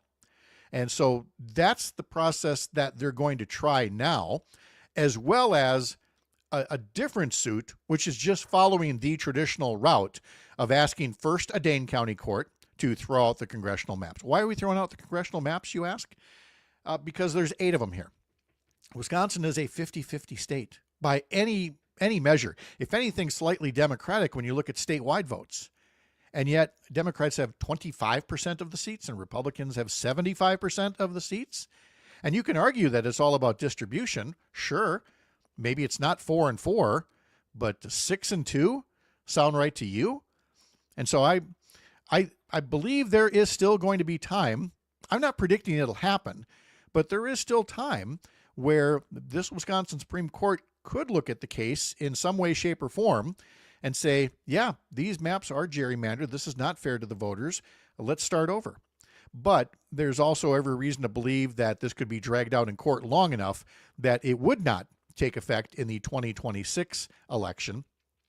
But there could still be a change for 2028. And then guess what? Come 2030, which is, only 5 years from now, we're going to be doing this all over again with another census and new redistricting. And it's why it is so important that in this next election, in 2026, no matter what's happening in courts, that you're selecting legislators for the Assembly and the Senate who are just one simple thing when it comes to our maps. Fair. Just fair. A local update is next for some of you. And when we're all back together in 15 minutes, Hans Breitenmoser and Sheila Everhart. I'm Pat Kreitlow. You're up north.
30 minutes from now, we will be talking to State Representative Angela Stroud from the Ashland area as part of our Way Up North segment that we've started doing Thursday mornings at 7:50. We'd love to have you stick around for that. And, of course, in our 8 o'clock hour, we'll talk to Dan Schaefer from the recombobulation area. Normally, this is the part of the program where we would talk to Dan Hagan from WJFW TV, Newswatch 12. He is on vacation this week, so we will check in with him next week. But, Parker, I did go check out the Newswatch 12 site in Rhinelander. Yeah. And wanted to share one story from reporter Ryan Marinero that he's covering there. And I love this so much about small market TV. You know, having worked in Eau Claire TV for all those years, you know, that you get these occasional just wonderful little community stories to pass along. And so the report says, and what you see here is what you would call a short bus, you know, a school bus, a very pretty light blue that it's been painted. Oh, nice. And it says, what was once a broken down bus in a scrapyard has turned into the newest coffee shop in the Northwoods. Oh, that rocks. It says, if you've driven down Highway 45 in Summit Lake over the past couple of months, you may have noticed a small blue bus on the side of the road. But Megan Mishler and her family turned a once scrapped, beat up, broken bus into a drive-through coffee shop. She says, we threw around the idea of a coffee shop, but didn't want to do a brick and mortar. We wanted to do something more unique. And so we decided to do something mobile. Mishler said they'd never worked at a coffee shop before, but said the idea to start the coffee bus, I love that, the coffee bus, came to her about a year ago. They found the bus at a scrapyard in Stevens Point and took it from there. Mishler says they painted it this awful black, and it took us probably about 4 months to get it completely off. Megan's husband, Austin, is a mechanic and said it took a lot of work to fix the bus. He said we had to put a new engine in it, take all the seats out, put new flooring in it. Then we had to strip all the paint off and sand it down and repaint it all. Megan says having a mobile coffee shop is cheaper. She can take it to events on slower business days, and it's a difference maker in the area. She says it doesn't have to be big. I think for this area, it's what it needs to be for right now. Mishler calls the bus stop, coffee shop, her own little experiment, and says her family couldn't be more supportive of the business. It's typically located on Highway 45 in Summit Lake. So that, again, was from Newswatch 12 up in Rhinelander, and that was Ryan Marinero who put that report together that Dan would be telling us about if you were there. Yeah. And again, I'd recommend you head over to WJFW.com and take a look at it because it's adorable. It's just a cute little blue bus that goes around selling coffee. I think that's great. I mean, we hear all about the food trucks. That's true. Food trucks. I mean, honestly, 10 years ago, was 10 years ago sound right? Yeah, 10 years ago or so, 10, 12 years ago, maybe one in a town. And it was kind of this novel, unique thing. And now in some communities, they're like everywhere. There's like, you know, a park full of food trucks. The Line and Kugel Brewery here in Chippewa Falls, I think once a month or so in the summer, they'll have it where the parking lot is just filled with food trucks. I was going to say, I think in Watertown, I believe they do like every Tuesday, they do food trucks. Mm-hmm. Yeah. And when she said that they'd never been in the coffee business before, it reminded me of a time when Sherry and I considered doing something like this. Because right across the field from me, on the other side along County Highway S, is this little, what used to be a one-room schoolhouse. And at the time, I mean, now we're going back 30 years, but at the time, it had been long abandoned. And it sits there along the Old Abe Trail, which is now a bike trail. And so when the Old Abe Trail was paved, and so people started using it for bikes, it wasn't just like a convenient snowmobile route, we thought, somebody really ought to buy that little one-room schoolhouse. You could set up a great little coffee shop there, and other refreshments or ice cream, and people who are biking on the Old Abe Trail would stop there and have it. And we talked about it for like a year. We're like, oh, wouldn't that be cool? Wouldn't that be cool? And one day we kind of got serious. We're like, you know, maybe that would be something for us to do. And just as we were about to start looking into maybe buying it, looking at the remodel and everything else, there was a sold sign on it. And it has been a real estate office ever since, which is perfectly fine. I'm sure it's been a happy, healthy business for those folks. But there's times I think, what if we'd have done that Yeah. To which It'd be a very different life. I can hear Todd Alba right now, who has been in the coffee business going, no, run away. It's one thing to like a coffee business. It's another to own a coffee business. Yeah. It works for some people. It doesn't work for other people. I really hope that it works for the coffee bus up there in Summit Lake and Rhinelander, because that just sounds adorable. That's the kind of thing that we would be hearing from Dan, and we'll talk to him more about that next week. All right, looking at some of the popular stories from Up North News on our social media feeds, to nobody's surprise, the most engaged, most commented on stories involve Governor Tony Evers and his announcement not to run for re-election. There was a lot of reaction to the initial announcement, a lot of reaction to the follow-up announcement the next day from Lieutenant Governor Sarah Rodriguez that she is running for governor. And Lieutenant Governor Sarah Rodriguez will be our guest here on Friday during the 8 a.m. hour. But among some of the other stories on Facebook, one of the more popular posts was a new Wallet Hub study that ranked Wisconsin in the top 10 in the nation for best school systems based on low dropout rates statewide, strong reading and math performances, and solid SAT, ACT scores. There was also a top-rated post on Instagram that talked about how a UW-Milwaukee research team was mapping how racial housing policies have shaped Milwaukee over the years, but the Trump administration has now pulled the plug on funding. And finally, according to the foodie website Love Food, out of all the burrito joints in Wisconsin, their favorite fully loaded, smothered in enchilada sauce burrito comes from Cafe Corazon with its 3 locations around Milwaukee, which led me to ask, where's your favorite? Where's the best burritos in your hometown? Put something in the comments section. Send us an email, radio@upnorthnewswi.com, or send us a text using the Civic Media app. Hans Breitenmoser and Sheila Everhart coming up after the Midwest Farm Report. You're up north.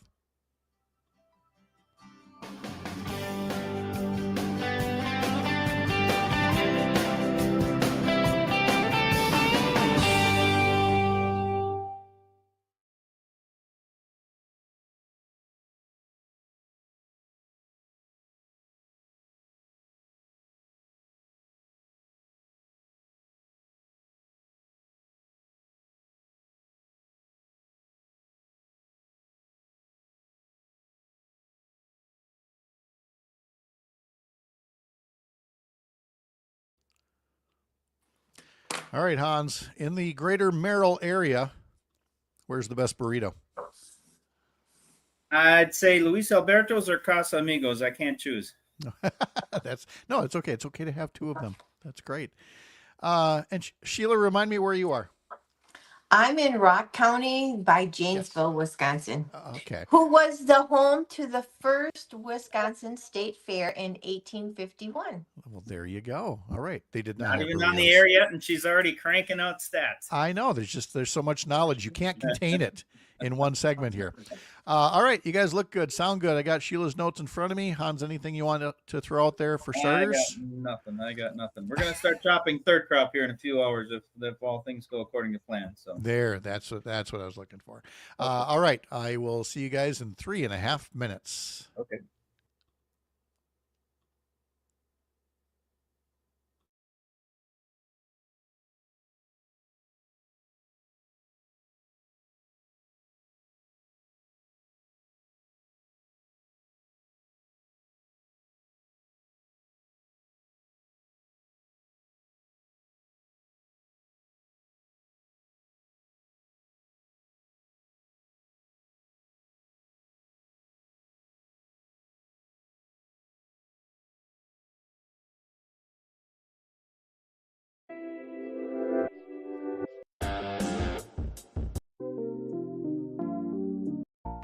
Do you hear that?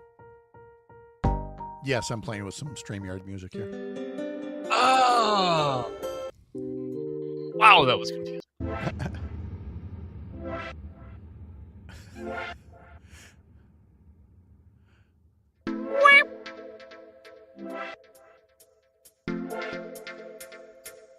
Okay, these are just weird. But you can upload stuff as long as you have permission to use it. So. That's enough of that. It's also got, they kind of revamped the website. So now they also give us this. That was really loud, wasn't it? That was really loud. They gave us a little countdown video from 30 seconds. Maybe we should start doing that when we have guests. I wouldn't mind having a little something so that it's not dead air, but yeah. The thing is, if it's a countdown, you have to remember to start it on time. That's true. I have access, I think, to be able to put one of the stations onto this board, and we could just like Todd does. Mm-hmm.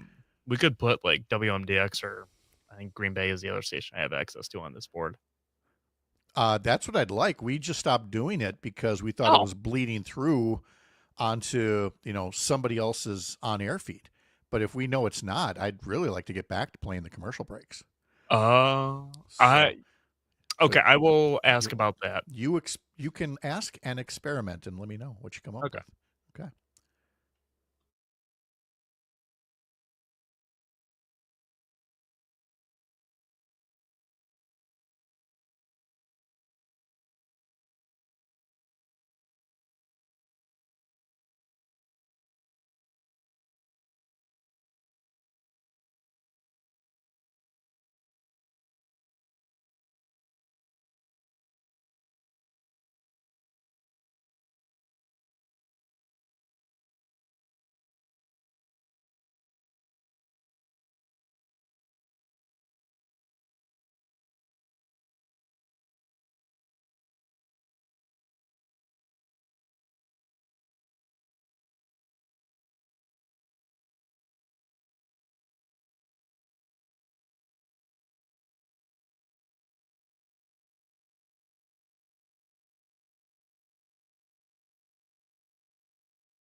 Wisconsin Secretary of State Sarah Godlewski will be Jane and Greg's guest just after 10 a.m.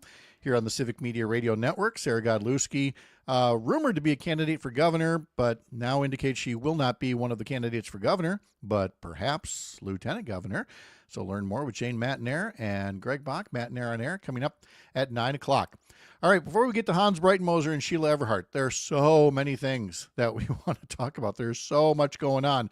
It includes fairs and festivals. And I definitely want Sheila or Hans to weigh in on some of their favorites, but I just want to rattle through as many of these as possible because we are in the middle of summer and there is so much. So give a listen. Opening today, the Head of the Lakes Fair in Superior, the Jackson County Fair in Black River Falls, Wisconsin Valley Fair in Wausau. That one ends on Saturday.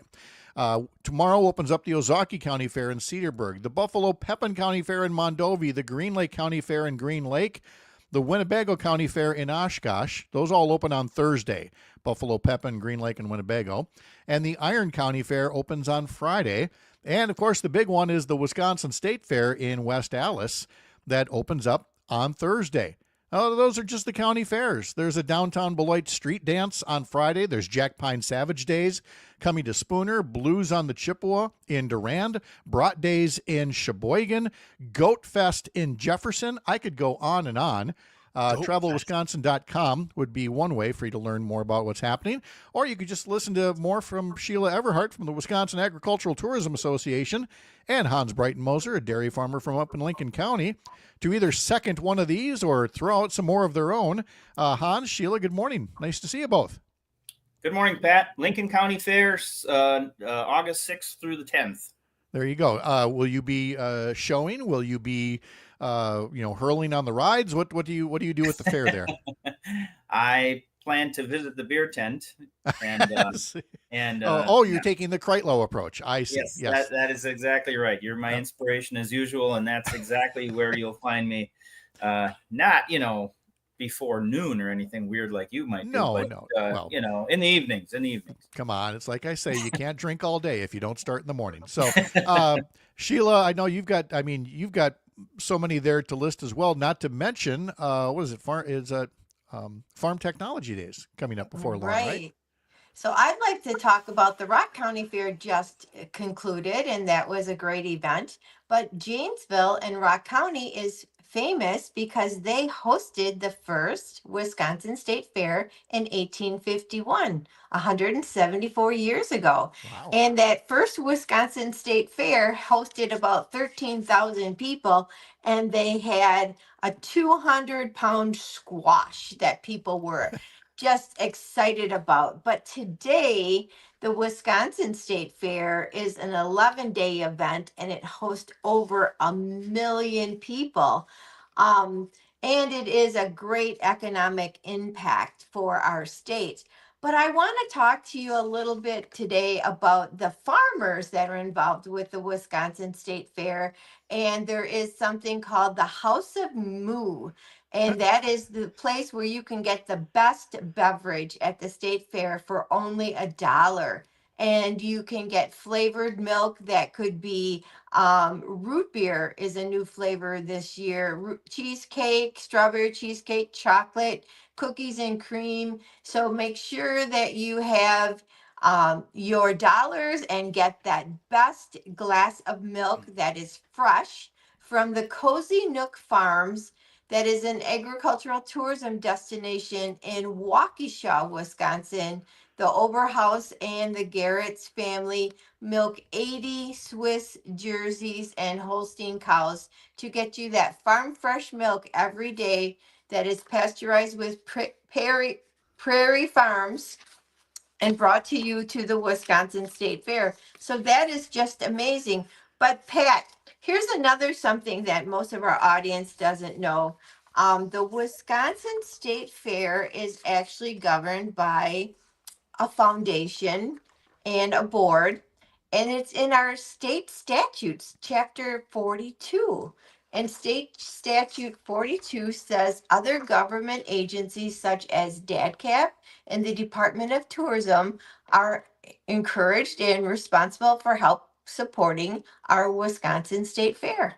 Well, there you go. I mean, it's solidified where so is the fun. The fun is mandatory as well. And so now once we get past the fairs and festivals, we've also got coming up next week, Farm Technology Days, which is going to be in Bear Creek this time around. Sheila, before you talk about specifically this event, Hans, I know that you've talked about Farm Technology Days, previously known as Farm Progress Days. Yep. Is there still value in that, having these statewide shows where farmers can come and learn things and see things that are specific to farming, that you can vouch for these? Oh, absolutely. Absolutely. I mean, I have a bias because I find them to be great fun. Not only are they informational for me, but they're sort of entertainment, you know, yeah, I mean, as the name states, it's technology. You get to see all the new technology that's out there, kick tires and, you know, visit, you know, a lot of the fun is visiting with farmers that you haven't seen for a while that you bump into at Farm Tech Days from different parts of the state where, you know, that you otherwise might not see. So there's not that beer tent kind of vibe, but it's a different kind of fun. Yeah, a little bit more business-like. It'll be in Bear Creek at Clinton Farms, just west of Highway 45, August 5th, 6th, and 7th. Sheila, what else can you tell us about it? Well, this is just an amazing story because the Clinton family is third and fourth generation of hosting Farm Technology Days. They hosted the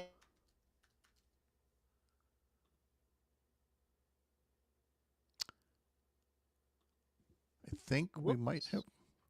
Sheila, did we lose your audio there?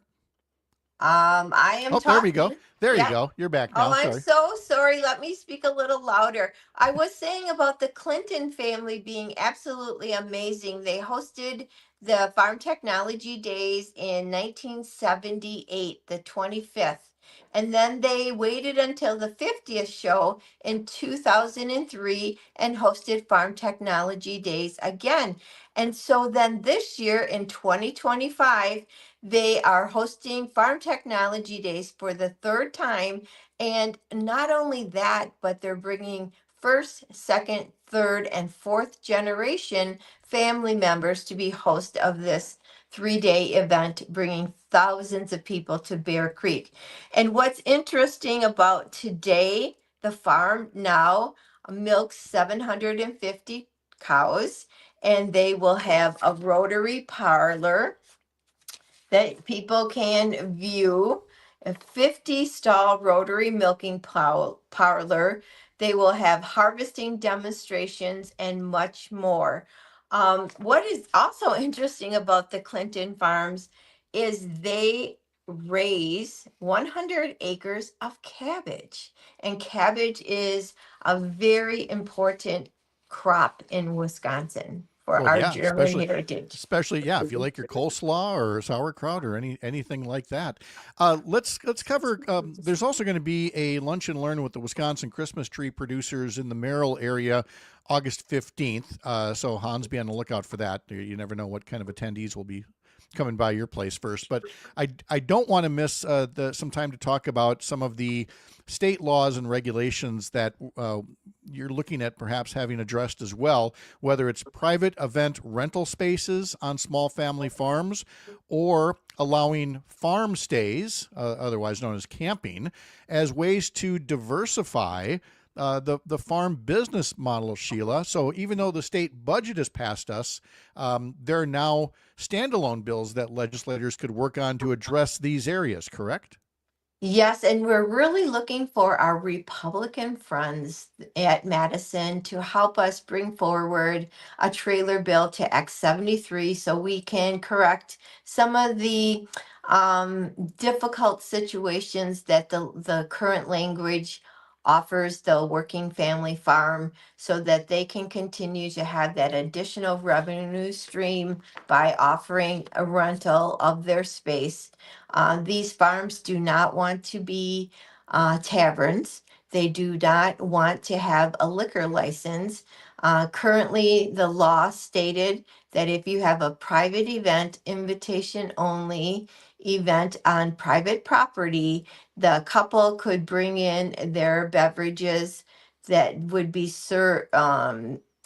gifted to their guest through an open bar, and there was no need for a liquor license. Now, 99% of all of the agricultural event venues make sure that the couples hire licensed bartenders to make sure it's safe, and they also ask them to have an insurance policy for gifting alcohol to their guests, so that is purely safe and no issues.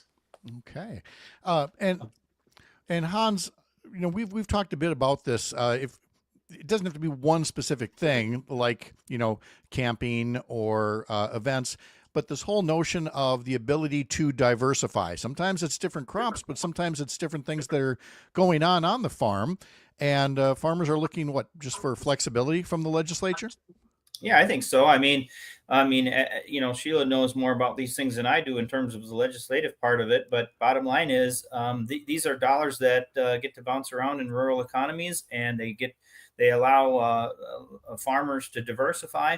And the other thing that I think is important, sort of from a, I don't know, maybe nostalgia standpoint or what have you, is that a lot of these old 2-story bank barns in my neighborhood have either burnt down over the years or just fallen in such disrepair because it costs a lot of money to keep one alive, and it costs a lot of money to tear one down. So a lot of people who own barns like this are kind of stuck, and it sure would be nice to have some opportunities and some options in keeping these structures alive for the historical sense of it.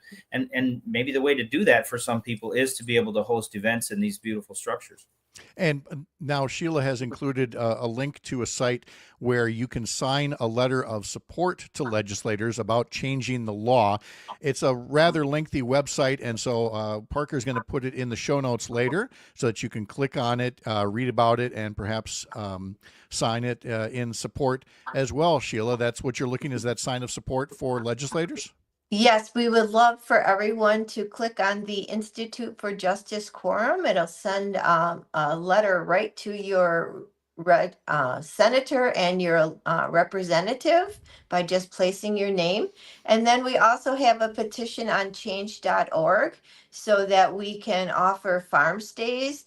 Previously in 2017, prior to that, there was no required campground license if you had 0 to 3 sites, rustic campsite on property, private property. And then in 2017, that law was changed, and it was changed without a lot of information. So we want to change back because people want to stay overnight on a farm. They want to have that experience. They want to tour a farm. They want to stay overnight. They want a farm stay. They want to pick up eggs in the morning and then have a farm breakfast. Well, sure, but Hans is also going to put you to work. I mean, those cows aren't going to milk themselves. I'm just kidding. You can definitely do this. We will have, again, a link to that in the show notes. Hans, appreciate you sticking around because you got to start third cutting of hay today, right? That is correct. We're going to start our chopping our third crop today. We got a little rain last night, so that's going to delay things a little bit, but we should be able to get started today. All right. And learn more about what Sheila's telling you from the Wisconsin Agricultural Tourism Association. Sheila, thank you so much as always. Great to see you. Thank you for having me, and get out there and experience your Wisconsin agricultural tourism adventure today. Thanks, guys, and have a great day. Thanks, Sheila, and thank you, Hans. We'll be back with a local update for some of you. For others, State Representative Angela Stroud. You're up north.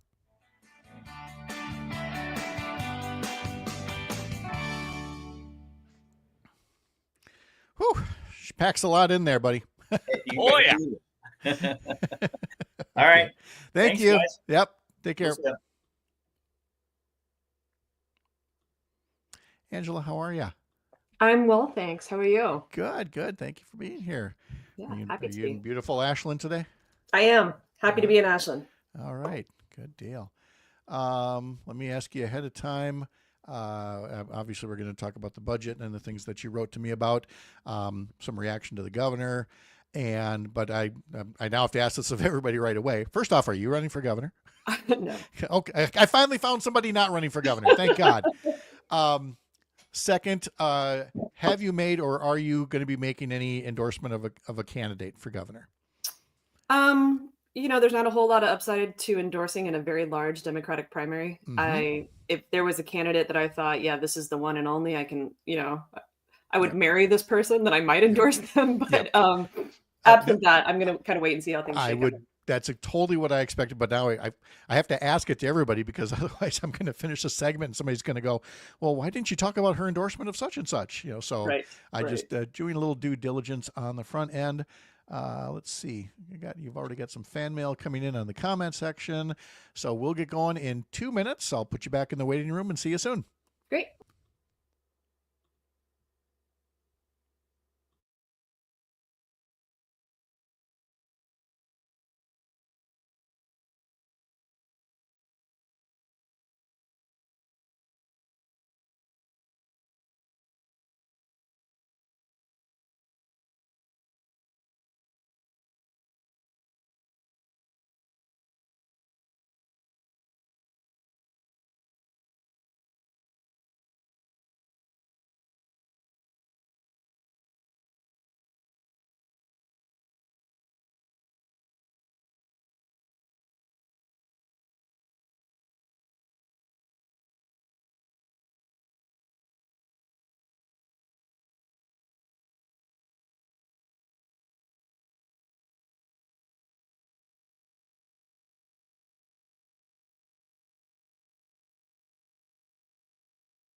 Hey, we would love to have you sign up for our newsletters. We have a weekday version one that our intern Henry is putting together for us thrice weekly. And then I've got my Sunday morning one about Wisconsin politics, also a question of the week all the time.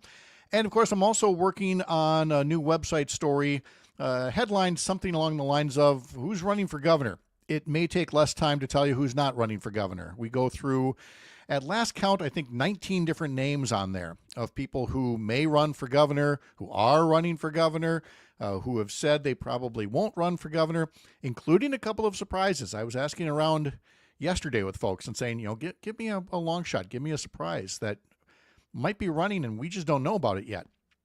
And some interesting thoughts on that from folks. So we've got a long way until nomination papers have to be taken out. That's April 15th of next year. They have to be turned in by June 1st, if memory serves. And so that's when we'll know who the official candidates are. But from now until then, a lot of people making announcements one way or another. So by all means, continue to follow what we're doing through our newsletter and on our website, upnorthnewswi.com, and in our social media feeds as well. During the commercial break, I can confirm the breaking news that State Representative Angela Stroud of Ashland is not running for governor. I found one who's not getting in the race to this point. Representative Stroud, good morning. How are you? Good morning. I'm well, thank you. Well, good. It's part of our Way Up North segment that we're now doing in this time slot on Tuesdays. It's great to get some perspective from much closer to Lake Superior, where life is, this should be my new slogan, life is just a little cooler up there. It's cooler by the lake, and it's just a cool place to be as well. So you've come through the state budget process and, of course, the Governor Evers announcement. Let's take them in reverse order here. Let's start with your reaction to the governor's announcement, and then we're going to go back and talk a bit about the state budget and the issues with that whole process. But first, your take on the governor not running for a third term. I really didn't know in the days leading up whether he was going to run or not. People said, "What's your gut feeling?" And I'm like, don't have one. I'm really 50-50 on it. Tony Evers is a true public servant. He's not one who was in this for ego, not one who had a really hard time letting go of power, I think. And so he did this to serve. He really served well. 2 terms is a lot for a governor. It's a really hard job. He deserves to spend time with his family. He's a truly decent person who I think just wants to go back and be a grandpa and a husband and live life and enjoy it. So I'm really happy for him that he gets to do that and grateful for his service. And now we get into the mixed bag of politics, and that is to be thankful for his service, but he has faced a fair share of criticism, as have others who are part of the state budget process, that it didn't turn out the way that perhaps it could have, depending on how people use their leverage or their negotiating skills or what have you. And you going through the state budget process for the first time, is it fair to say it wasn't the most positive experience now that you've seen how the sausage is made firsthand? That is very fair to say. This is not how you should run a state. And, there are people involved in these negotiations who I would refer to them as lions, but that's an insult to lions. They're willing to do whatever it takes to retain power, hold on to power, get what they want. And so, I said Tony Evers is a truly decent person. That's not true of many of the people he's negotiating with. And so it's a really, really difficult thing to watch, the budget process. It is not good governance, things thrown in at the last minute that could never pass if they had to go through the regular legislative process. It's disturbing, and it's not how I hope we do things in the future. But if it is how we do things, then Democrats need to get really savvy about making it work for us and making the best choices we possibly can in a context where we don't always control the rules. Yeah, especially when you consider that the state budget bill, that's the one bill that must pass, theoretically. And so it gets so much shoved into it that, like you say, would never pass as a standalone measure. For me, the most obvious of those would be the voucher school program. In 30 years, until 2 years ago, it never was up as a standalone bill. It was always crammed into a budget bill, and that's how it got to be the behemoth that it is now. So we have the model that we're going to have for a while yet, and it is a matter of, again, how you're using leverage in negotiations. But now that window is closed for this session, what are your priorities in terms of, trailer bills, follow-up bills, or just, separate legislation that you want to be working on? There's so much. I mean, there's big picture stuff. You know, a lot of what Democrats are doing right now is preparing to govern after the next election. We know Robin Voss is not going to move any Democratic idea forward in the assembly. That's just a fact. He's made that very clear. And so what we're doing now is setting the groundwork for when dynamics change. I mean, we'll keep trying.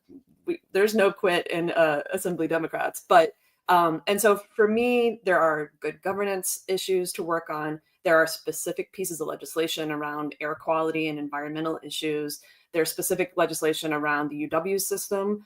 And so I'm working on a range of things. For me, it's always district specific. And, you know, the 73rd has some problems to solve, and that's what I'm here for. Well, yeah, and it did not have a so we say a representative voice for a time because of gerrymandered maps, because and now we have some leadership that is going into this thing.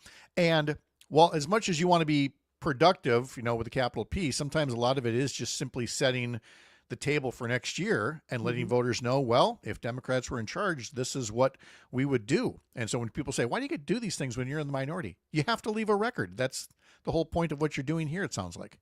Yeah. Well, you've got to show voters what we could be doing, what's at stake. And, you know, if voters understood what happens in Madison more, which is why I so appreciate what you're doing with civic media, if they understood it, Republicans wouldn't win another election in the state because they're not looking out for people. And so what we're trying to do is make that contrast, make it clear what we would be doing, which is governing responsibly for the people of this state and accountably. You know, like you said, vouchers could never pass openly. And yet it's been one of the biggest priorities of that party. That is not democratic. It's irresponsible. We're just very different. From Alicia on YouTube, I always love hearing from Representative Stroud. She gives such intelligent and well thought out answers. And that's just some of the fan mail that we get here from State Representative Angela Stroud from Ashland. Thanks for visiting with us today. Appreciate it so much. Anytime. Thanks for having me. All right. Have a great day. We'll have Dan Schaefer from the Recombobulation area coming up in the next hour of these mornings powered by Up North News on the Civic Media Radio Network. I'm Pat Kreitlow.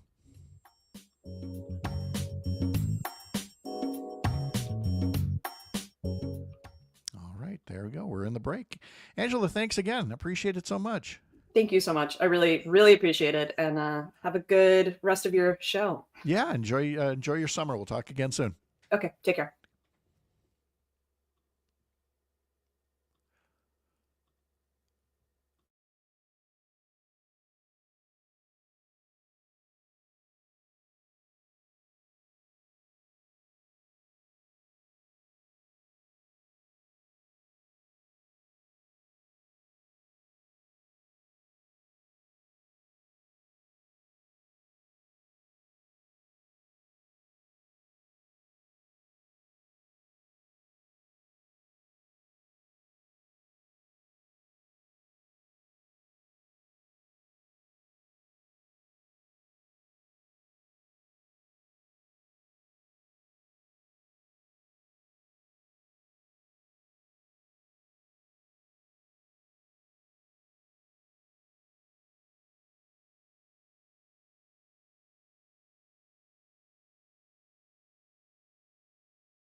Live across Wisconsin on Civic Media, you're listening to Mornings with Pat Kreitlow, powered by Up North News. Now, from our Lake Wissota studio, here is the founding editor of Up North News, Pat Kreitlow. One happy camper this morning at 8:06 on this Tuesday morning, July 29th, might have something to do with the Brewers beating up on the Cubs. Did not look like it during the first inning last night. Jacob Mizorowski had a terrible start. 8 batters, 40 pitches, 3 runs with hardly anything getting out of the infield. And then he settled down, and the Brewers' bats came to life. Brewers win 8-4. Game 2 is tonight. Game 3 is tomorrow afternoon.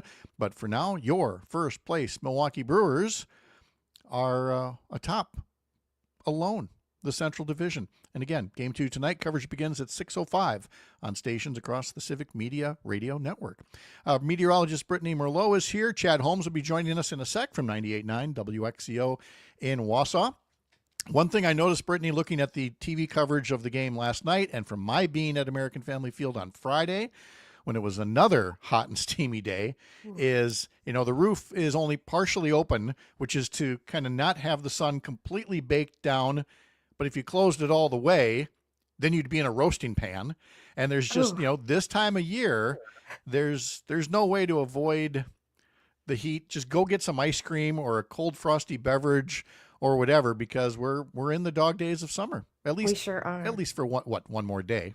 Well, first of all, I'm so excited that they beat the Chicago Cubs. I'm from Chicago. I hate them with a passion. So I'm just so excited to hear that news. And then also maybe some ice, a cup of ice. I was doing that at Oshkosh, putting ice on the back of my neck, putting it, on my arm, my leg, wherever, just to help cool me down. So while you're in line for a brew, grab a cup of ice too. Hey, there you go. All right, Yeah. Look at that. You get a great forecast and tips, spectator tips from Brittany, who's going to tell us where the forecast is today as the rain moves out of the southeastern part of the state right now.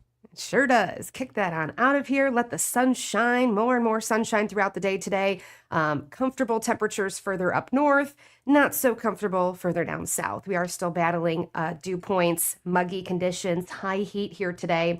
Temperatures rising to about the low to mid 80s far north to low to mid 90s far south. Plus, you slap the humidity on top of that.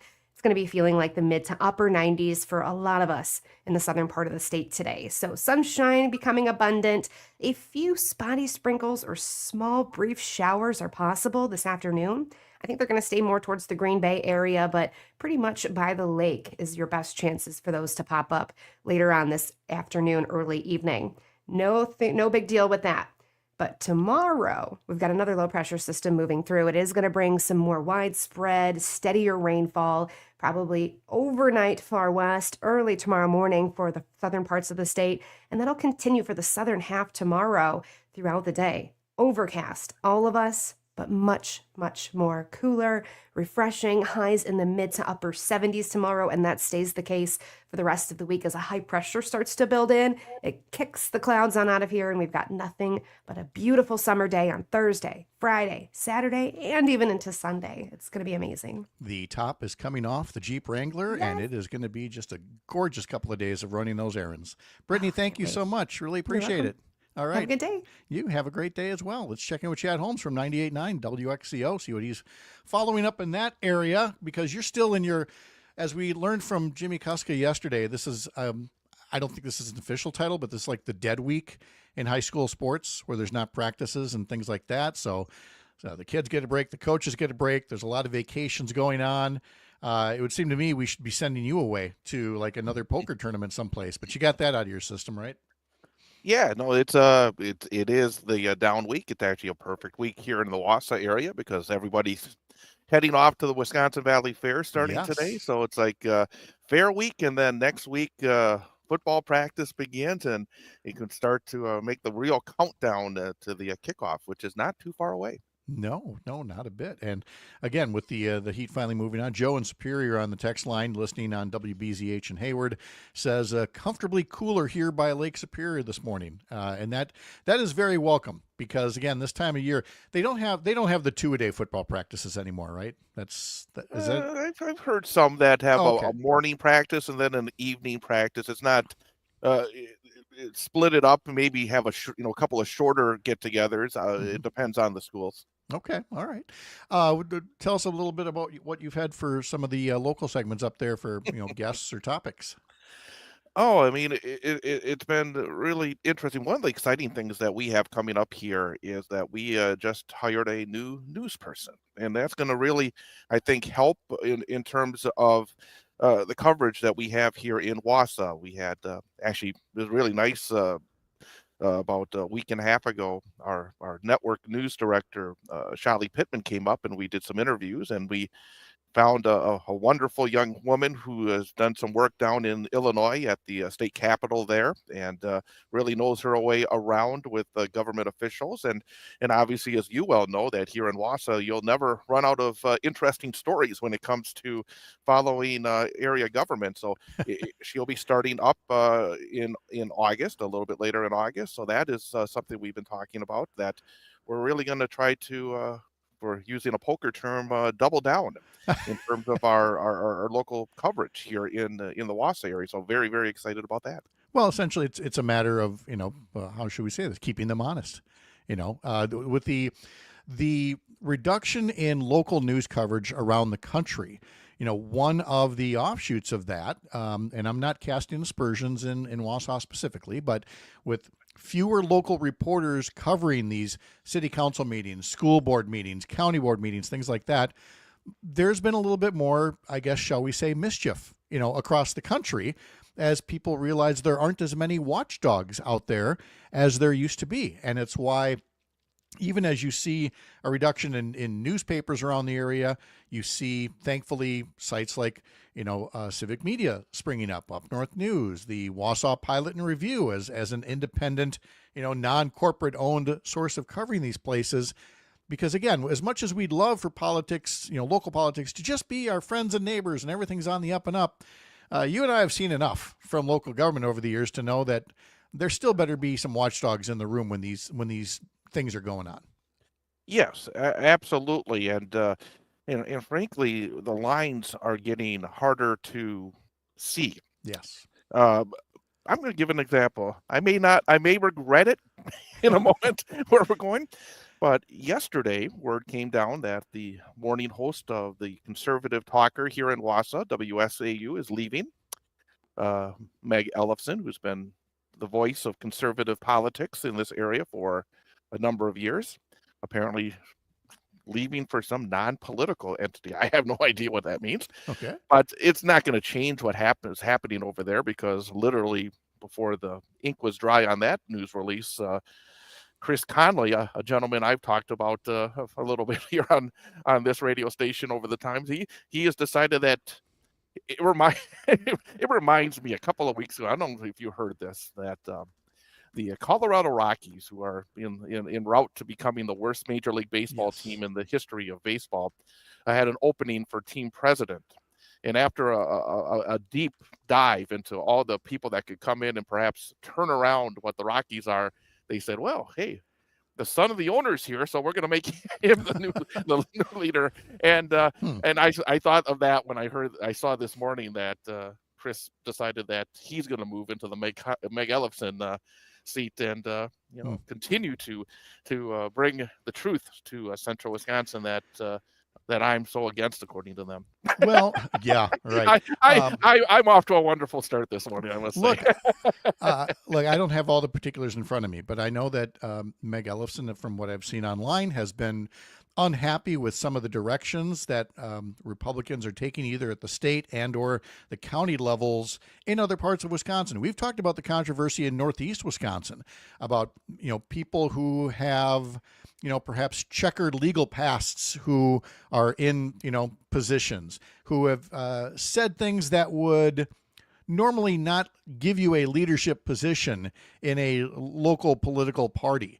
And yet when anybody, conservative or Republican, dares to criticize, they are suddenly, the avalanche of trolls just rains down upon them.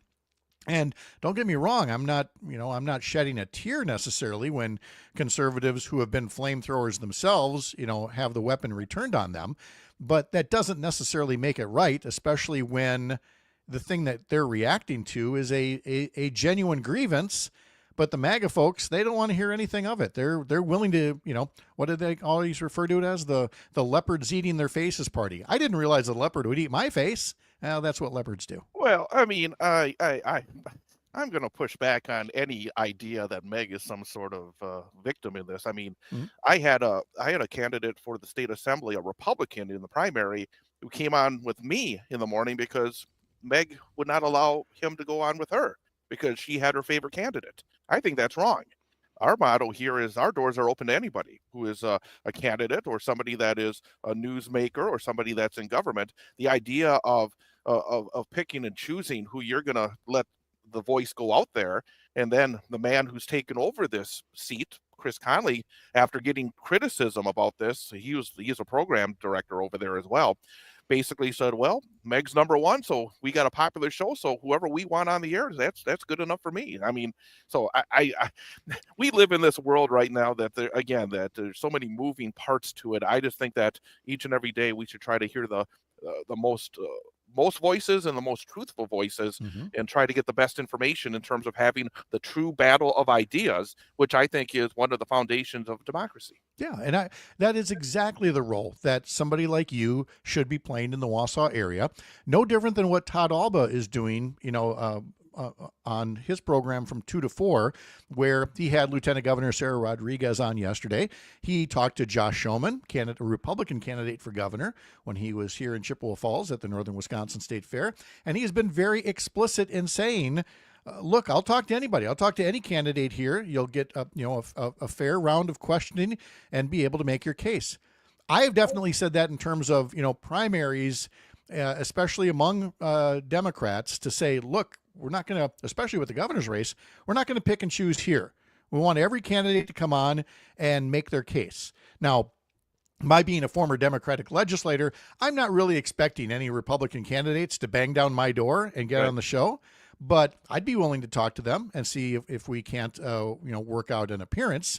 But it's fun. I tell you, it's fun when a Republican sits across the way. I like that. Well, yeah, and that's again fun to battle ideas. I think that is exactly what we have to do, and not just on the radio, but I think within our communities to be able to listen to the other side, and to sometimes it will reinforce what we believe, and all the times it'll give us something to think about. And you can't have things reinforced if they're not challenged now exactly. And then, because it might reinforce it. It might not. It might actually get you thinking that, hey, I never thought of something that way before. And I might have an example in the coming day or two about that.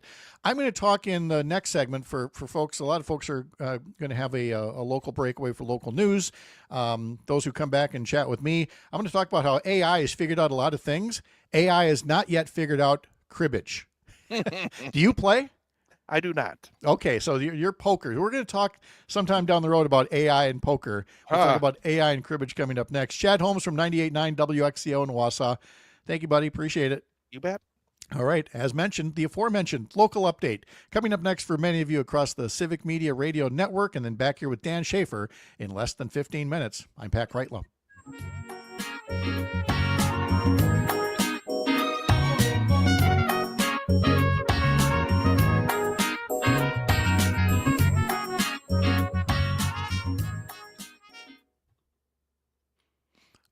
Ardith, I like Chad. He's never afraid to say exactly what's on his mind. He makes radio exciting and fun. 1,000%. Chad's one of the best things that Civic Media has.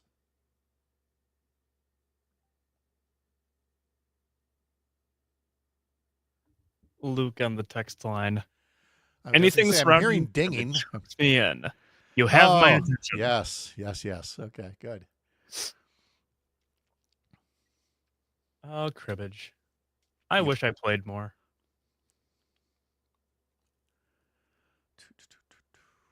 Let's see. Who wrote this originally? Oh, it's from the Journal Sentinel. Okay.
I am absolutely infatuated with this next article that I'm going to share for you. I'm looking at it at the Wausau Daily Herald site, but it is originally from the Journal Sentinel. Andrew Montquin is the author. The headline is Artificial Intelligence, AI, is making advances every day, but humans are still best at a classic pastime, cribbage. And we established just now that Chad Holmes, professional poker player, is not a cribbage player. And Parker, as the producer of this fine show, are you a cribbage player? It has been a very long time.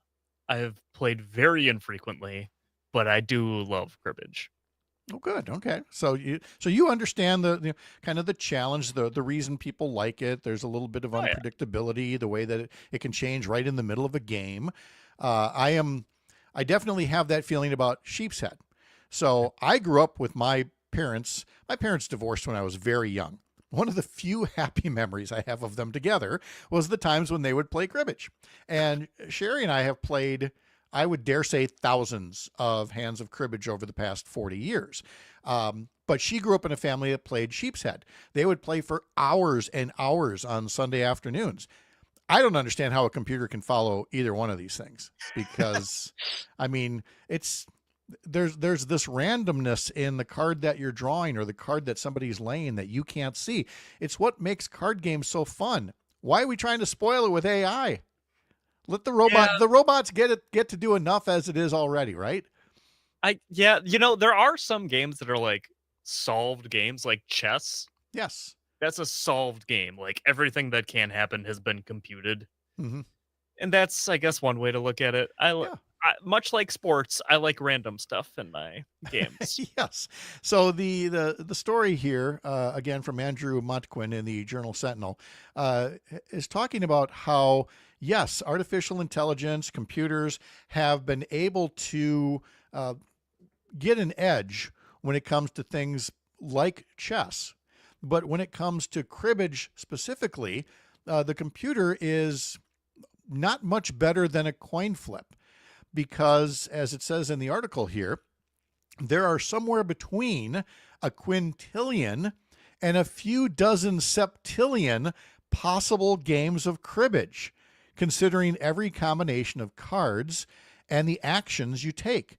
The numbers are so big, they almost become meaningless, he writes, except to tell us with near certainty that no two games are alike. Okay, that may be fine. I grant you all that, and yet sometimes it just seems weird that Sherry will get a 12 on this hand, a 12 on the next hand, 16 on the next hand, and I'll get 15-2 and a pair is 4. 15-2 and a pair is 4. 15-2, 15-4 and a pair is 6. And I never get a double-digit hand. And anybody who plays cribbage with any regularity knows exactly what I'm talking about. And in part, it is because of the calculated risk that's involved. You may think you're about to play one card, but then the other person, plays something maybe you weren't expected, and you've got to change your mind. So they then get into, in this article, the people who make the computer games. Now we're going beyond cribbage. And Parker, I'm sure you've played against the computer in other games, whatever they are. So you're not just playing a person. Sometimes you're just on your own. There's cribbage games, cribbage apps. There's a sheep's head app, believe it or not. There's apps for all these things. And it gets into, if you're designing the app, you can set this up for beginner level, moderate level, expert level, however they want to frame it. But if you make it too tough, people might not want to play with the app if they're going to lose every time. So I know no computer coding whatsoever. All right. I got to put that out there first. So now you're going to take this coding and you're going to design a game that's fun to play, but not to the point where you can't ever win or where you win every single time either. You got to know what you're getting into. Yeah. There's a couple of video games that are like infamously hard, like Dark Souls. That is infamously hard and a pain. I would never play. I don't have the patience to play that game, Pat. There's another one that our family started playing a lot called either Rummikub or Rummikub. And it's a bunch of tiles with numbers on them, and the numbers have different colors in the ways that you can run sequences. or straights, things like that. And you can also play that on the app. The funny thing about that is, again, when you can modify an app, you can modify the rules of the game. Okay. You can, like when we're playing in person, there's a certain person I won't name, I might be married to her, that takes a very long time to take a turn. Whereas when I'm playing on the app, you can set it for 30 seconds or 60 seconds or 90 seconds, and you got to play within that period of time. So that part I enjoy on the game. But in person, it gets to be a little, frustrating from time to time. I'm really glad she's working right now and can't play a radio in the operating room. But I say that to tell you this. We have been married now for 39 years. We've been together for coming up on 42 years here. So there's a lot that we've disagreed on over time, this or that, these rough spots. I don't know if anybody else has this story, but we do tell the story. Our first actual fight as a married couple, first where we really got angry with each other, was about the house rules of playing Monopoly. To the point where, we really got mad at each other about, you're not following the rule. Well, that's the rule. Well, no, that's the rule. And we've not really played Monopoly since, or when we have, it's been under protest. And I know other places have had that with Monopoly. Like, hey, if you land on the jail spot, or get out of jail, do you get $500? There's nothing in the rules about putting $500 in the middle or whatever the case may be. It's fun to look back and laugh now. But there are marriages that have died on less.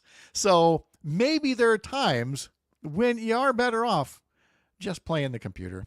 Let the robot overlords be your source of recreation. Play something else with your spouse instead. Dan Schaefer from the Recombobulation area is coming up next. I'm Pat Kreitlow. You're up north. This is the Civic Media Radio Network.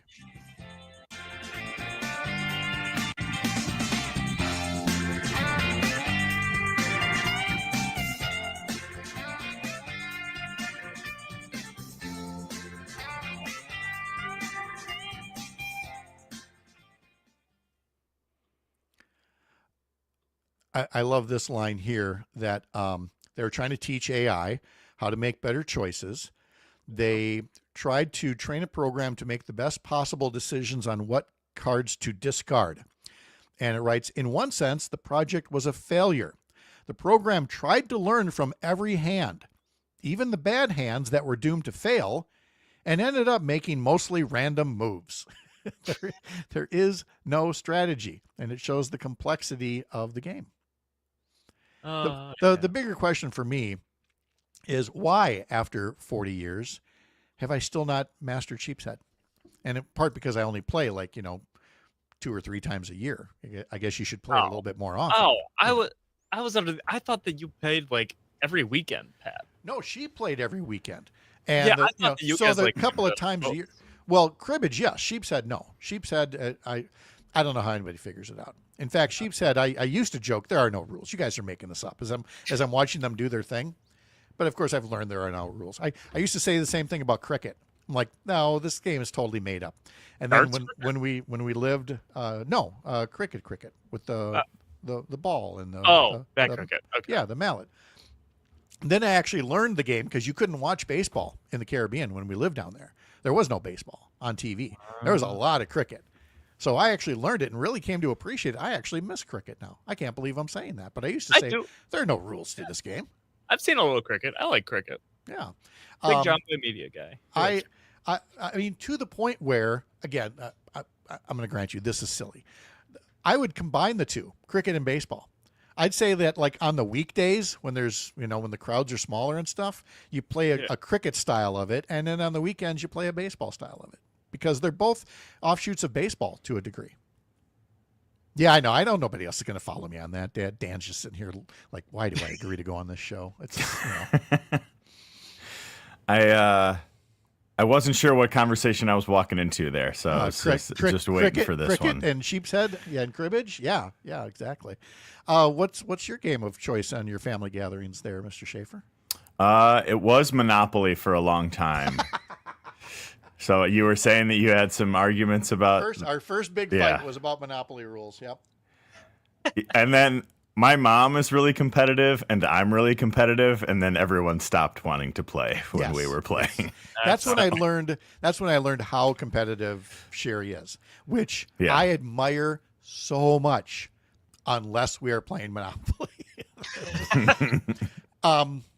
And I'll tell you, part of it is that she would, when you get all the things are sold and then you guys try to sell properties back and forth so that you can get a monopoly of something. Yeah. That was never how she played. She played to get one of every color to avoid me getting a monopoly. And then she'd try to just build hotels on those first ones and, just soak me. That's a long game then. It is yes. That makes for a very long version of Monopoly. Oh my God, does it ever? Frustrating one at that. So yeah, I still love Monopoly, but I don't have anybody to play with. So there's my quest out to the Secret Show audience, looking for Monopoly players. Put that on Craigslist. Yeah. All right. Well, so this is the second day in a row that somebody's brought up Maggie. I was on Maggie's show yesterday, and she was talking about playing poker, and now I'm here and you're talking about playing. Well, we got to we needed like a civic media game night or something. There you go. Well, we need some other kind of parlor games because we don't have our Evers game anymore, which leads to the first question I'll probably ask out of the break. So who are you taking down next? Can we get you to write something about Rebecca Bradley by any chance? Unfortunately, my Robin Voss column with that purpose last year didn't take. Well, okay, so you're 1-1. I get it now. All right, so we'll go through the roster here. Sure. And including I will ask you for like a surprise name, one that we wouldn't expect. I have one here to share. So okay. All right, we'll get going in 30 seconds. We've only got 30 seconds, Dan, but I just want to ask you real quick. Is there any chance you can turn down the gain on your microphone? It sounds like you're overmodulating a little bit. Hot. Yeah. Did that do anything? Aha. I believe it did. Then yes, you get it. Okay. All right. How's that? Better? Yep. Yeah. Okay. Thank you.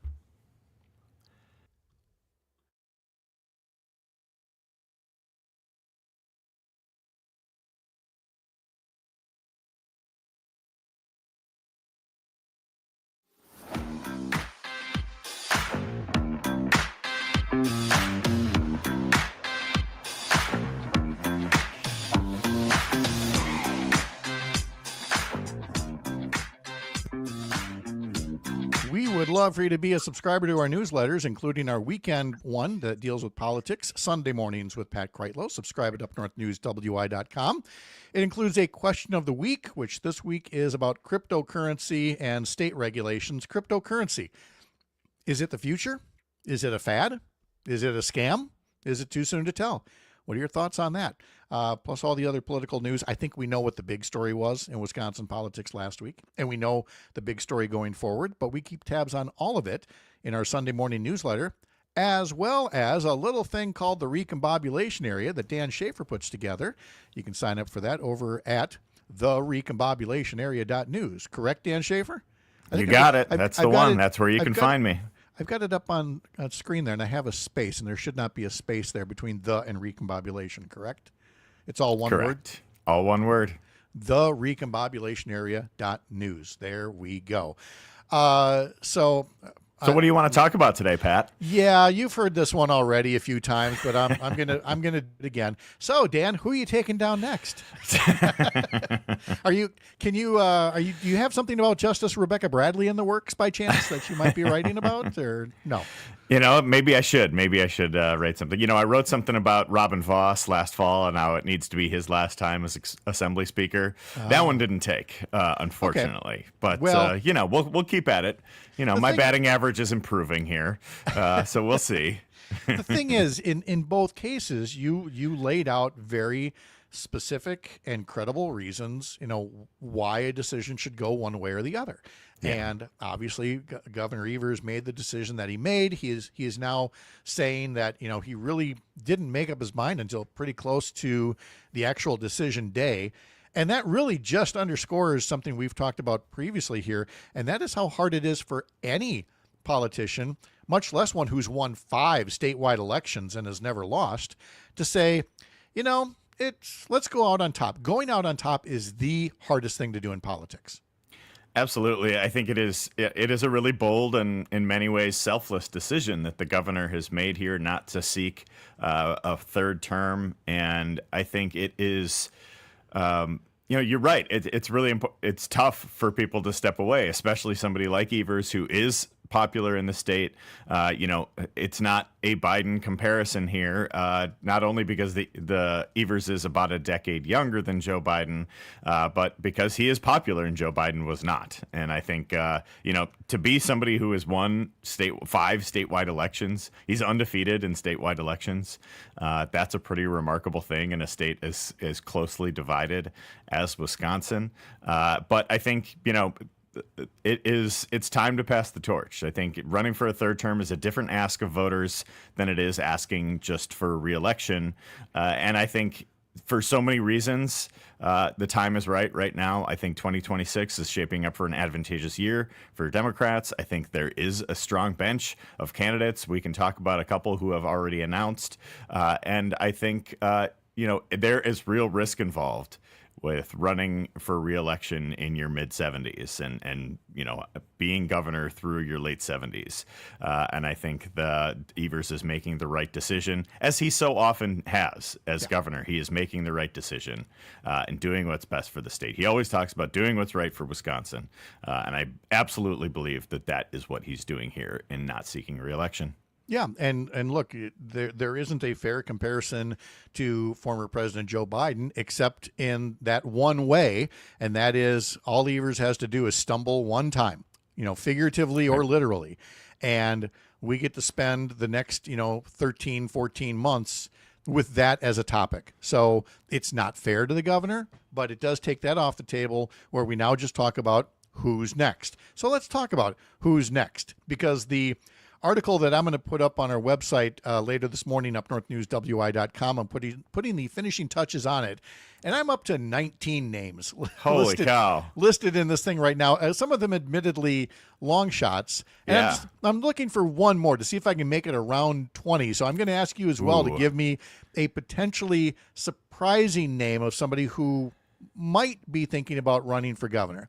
But let's start at the very top from a Democratic standpoint, and that would be the Lieutenant Governor, Sarah Rodriguez, who will be joining the show here Friday morning in our 8 a.m. hour, being first out of the gate. And again, I just said in a previous segment here, we're not going to do an endorsement here. We're going to have every candidate on from all these races, 3rd Congressional District, legislative races, everybody come on and make your case. So this is not an endorsement of Lieutenant Governor Sarah Rodriguez, but that introductory video is definitely one of the best I've ever seen. It was a really strong video. It told her personal story, talked about her background, talked about her family, talked about her career. She has had, before getting into politics, her career was largely in the healthcare field. She was a nurse for a time, and it was funny and it was engaging. I think it was a really, really strong, first out of the gate introductory video that was, I guess, maybe posted a little bit early before Tony Evers made that announcement, which I do find amusing because it does seem like the governor's office pushed this announcement to react to some media coverage that was beginning to ramp up in the week prior to the announcement. Yeah, I mean, it really was, for folks that haven't seen it, it's a classic example of what's called the walk and talk video. And she's just talking, directly to camera about her career and what would make her a good governor in her view. Then there's the half announcement. I always say there's 1.5 Democrats in, because Milwaukee County Executive David Crowley announced that he was going to announce and is holding, and people always go, well, what, are you in or are you out? Because it does trigger something when you fill out a certain piece of paper with the Wisconsin Elections Commission. Now you can start fundraising, but you can't start fundraising without signing that particular piece of paper. So that's kind of the background behind the scenes. But David Crowley wouldn't have put out the statement that he did if he wasn't thinking very seriously, yeah, I'm in here too. Yeah, no surprise whatsoever to me. Crowley is somebody whose career I've covered pretty closely, being here in the city of Milwaukee. I actually endorsed Crowley for county executive at the recombobulation area in the spring of 2020. I endorsed him over Chris Larson and then County Board Chair Theo Lipscomb. I think he is an absolute rising star in the party. He actually first told me in an interview at the recombobulation area in December 2023 that if Evers were not going to run again, that he would be interested in running for governor. He has experience as a state assembly representative, so he knows Madison. He's also run the largest county in the state as the Milwaukee County executive for the past, 5 years now. And I think he's done a lot of really good, smart, under the radar things in Milwaukee County that has really cleaned up the county in a lot of ways and positioned it well to go into the future. My question with David Crowley and his candidacy is, how well known is he outside of the Milwaukee market?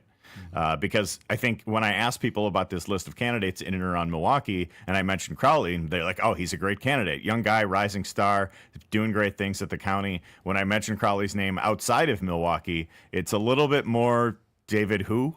So I think the name ID challenge for him, outside of the Milwaukee market, reaching voters in the Fox Valley and Green Bay, reaching voters in Western Wisconsin, the Northwoods, whatever it might be. But I actually did a live podcast with him a couple of years ago as well. And before he came up on stage to do the interview with me, he stopped at every single table in that coffee house to introduce himself personally to every single person. So his retail politics are like an A+ level. So I'm really interested to see, as he gets out there and as he starts campaigning, how people are going to respond to him and his message. Let's set aside Secretary of State Sarah Godlewski for a sec, just because she has indicated she's not interested in running for governor, but may declare for lieutenant governor. So let's move to State Attorney General Josh Kaul, who often rises to the top of lists. And I don't know how much of that is because of Josh Kaul, or how much of it is the Jim Doyle path that we've seen a state attorney general rise to become governor previously. But regardless, his name is going to continue coming up until he takes it off. Well, you win 2 statewide races in Wisconsin, your name gets to be on the list for the next opening for a statewide race. And I think, I do think it's even possible that if Josh Kaul gets into the race, which I absolutely expect him to do, that he would start it at probably as the front runner. I don't know if it would be like an overwhelming front runner necessarily, but I do think, you win 2 statewide races. He's been doing the job of the attorney general, so people see him, has probably a little bit more name recognition than many of the other candidates on the list here. But again, I don't think he'd be the overwhelming favorite. I think he'd be, but I do think he brings a lot to the table. And I was talking to somebody about this race not too long ago, and, Tony Evers won by kind of being a pretty boring candidate. And I think he even said it in 2022 after he was reelected, saying, hey, boring wins. Maybe that's a path for Josh Kaul to a certain extent, too, because he's not exactly a super flashy attorney general trying to grab every headline he possibly can. He's more in the background doing the work type of guy. So I do think, there will be voters who respond to that, too. And in this time of like chaos and Trump and whatever, having calm, sane, competent leadership is, I think, what people liked out of Tony Evers, and that could be a path for Josh Kaul as well. A name that has come up the past couple of days here has been Missy Hughes, the CEO of the Wisconsin Economic Development Corporation. And she considered a run for 3rd District Congress in 2022. But in much the same way David Crowley is not well known outside of Milwaukee, I don't know that Missy Hughes is well known outside of certain business and political circles. And so she, too, will have to, first off, if she decides to, get in early and do a lot to build up her name ID, right? Absolutely. And, her name does keep coming up in these potential candidate lists and all of that. And because the list as of late in the early going here, has leaned pretty heavily into Madison and Milwaukee area politicians, I think it's good to have somebody from outside the 2 major cities in the state running for this. But again, it would be a real challenge for her name ID wise. But I'm very interested to see what she does next, because the WEDC has undergone a pretty big transformation. I was a business news reporter in much of the 2010s, covering a lot of what Scott Walker's administration was doing. I covered projects like Foxconn when I was at the Milwaukee Business Journal. We all know how that one went. And I think the WEDC, like post-COVID, had this really big focus on small business and bringing small businesses back after the pandemic. And so there is a record to run on there. But, again, the name ID question would be a challenging one. I don't want to give short shrift to the others, but we want to make mention of others' names in the mix. State Senator Kelda Roys of Madison, State Senator Chris Larson of Milwaukee, former Lieutenant Governor Mandela Barnes, former State Democratic Party Chair Ben Wickler, Milwaukee Mayor Cavalier Johnson, even Dane County Executive Melissa Agard or State Senator Brad Paff could all be in the mix as well. The Republican field, we know about Washington County Executive Josh Schoeman, businessman Bill Berrien. There's been all this talk about Congressman Tom Tiffany or State Senate President Mary Felskowski. Other names out there include former Lieutenant Governor Rebecca Kleefisch. And here's my one surprise, what was surprising to me, was that people are trying to recruit former Congressman and Transportation Secretary Sean Duffy to make a run. I got less than a minute before the break here for you to tell me, do you have any names I haven't mentioned that could theoretically be a surprise candidate on that list? I don't have any beyond what you said there. I had one really funny reply in my Twitter mentions when I was talking about candidates. Somebody said David Gruber should run for governor. One call, that's all. For governor. Oh, gosh. Could you see that? And then, of course, Russell Nicolay. What a primary that would be. The personal injury attorney primary. Oh, my goodness. Yes. We're talking to Dan Schaefer from the Recombobulation Area. And again, the recombobulationarea.news is how you can sign up for the newsletter. A local update is next for some of you. And if so, I will see you tomorrow morning at 6. For the rest of you, some final news and notes here from Lake Wissota coming up across the Civic Media Radio Network. I'm Pat Kreitlow.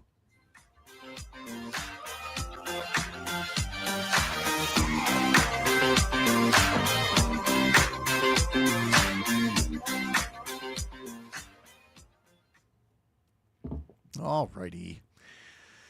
Let's see. Do you want me to stick around for the final segment here? I would love for you to stick around for the final segment.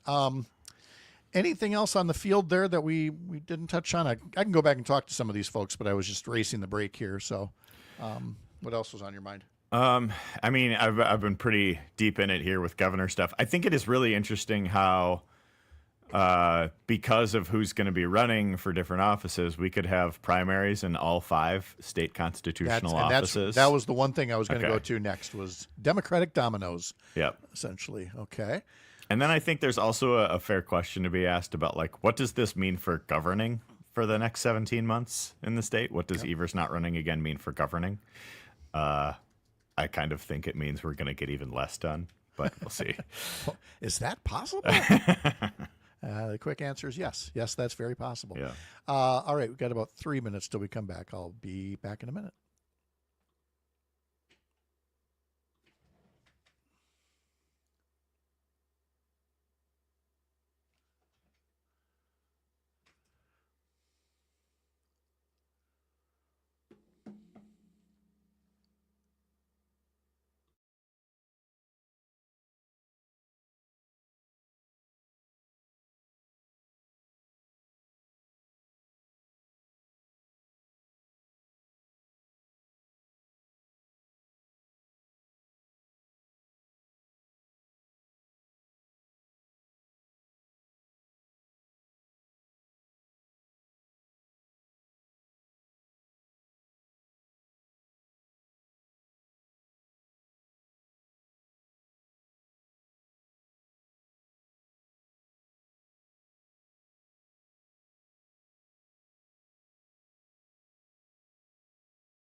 Game 2 of the 3-game series between the Brewers and Cubs at American Family Field continues this evening, 6:05. The pregame coverage begins on stations up in Hayward, Park Falls, Racine, Kenosha, Richland Center, and Oshkosh as well. Dan Schaefer does not live too far from American Family Field.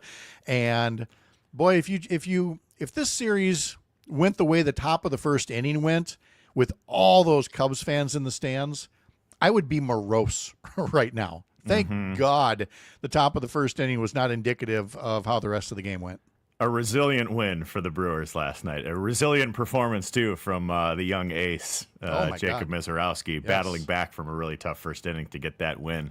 And, you know, I had forgotten that the Cubs were coming to town until yesterday afternoon when I was picking my kids up from summer camp, and all of a sudden there's a crazy amount of traffic coming back to my house on the west side of Milwaukee, which is not too far from American Family Field. And it's just like, what is going on with all this traffic? Is there a major accident? Nope. It's just the fibs. It's just the fib traffic coming to Milwaukee to come cheer on the bad guys at American Family Field. Yes, all kinds of new friends and neighbors from just across the border making their way up here. And they will be vocal again tonight, that's for sure, with who's on the mound? Quinn Priester is on the mound, correct? Yes. Yeah, there we go. Quinn Priester versus Colin Ray. Thank you. Quinn Priester versus Colin Ray. There it is. You know, if I just hit this button a little bit quicker, I would be able to get to that. So getting back to, you know, some of the news that we've been covering here with the governor making his announcement, you could call it Democratic dominoes in that, you know, one incumbent running for another race could open up a race, and then another incumbent could run for that office, and it opens up another. And from the way that we run elections here, there's so many statewide offices that we elect on the same day as opposed to staggering them. We could see a staggering change in state government after November of 2026. Yeah, I think there's a real possibility that we could have all 5 of our state constitutional offices have open primaries on the Democratic side, at least. You know, with Sarah Rodriguez running for governor, that opens up the role of lieutenant governor. So I think we're going to see a couple people running for that. With Sarah Godlewski could be one of those candidates, as a couple places reported yesterday. She might be running for lieutenant governor. That would leave the Secretary of State's office open, so there could be a primary for that. A Republican is currently the state treasurer, so there could be a Democratic primary for who is going to challenge the incumbent Republican state treasurer. John Lieber, is that his name? John Lieber, who, by the way, I did a Google search over the break, looking up John Lieber, Wisconsin governor, and there were absolutely 0 matches. So on the Republican side of potential candidates for governor, the state treasurer is currently not among those talked about. Well, he's the most successful electoral Republican, not named Ron Johnson in the state right now. So very, very true. And then as different legislators, like assembly reps running for state Senate seats, there may be other people getting in races for congressional seats. I mean, there are going to be. We already know there are going to be many open seats, many open primaries, and many ways for Democratic and independent lean left voters to go, I don't know how to pick from all these people. Well, I think this presents as an opportunity, though, too, because I think we've all had these like post-2024 election conversations about, where should the Democratic Party go from here? What should the next phase look like? What should what do we want to see from this party going forward? And I think this really presents an opportunity for the voters to be the one to determine that path forward.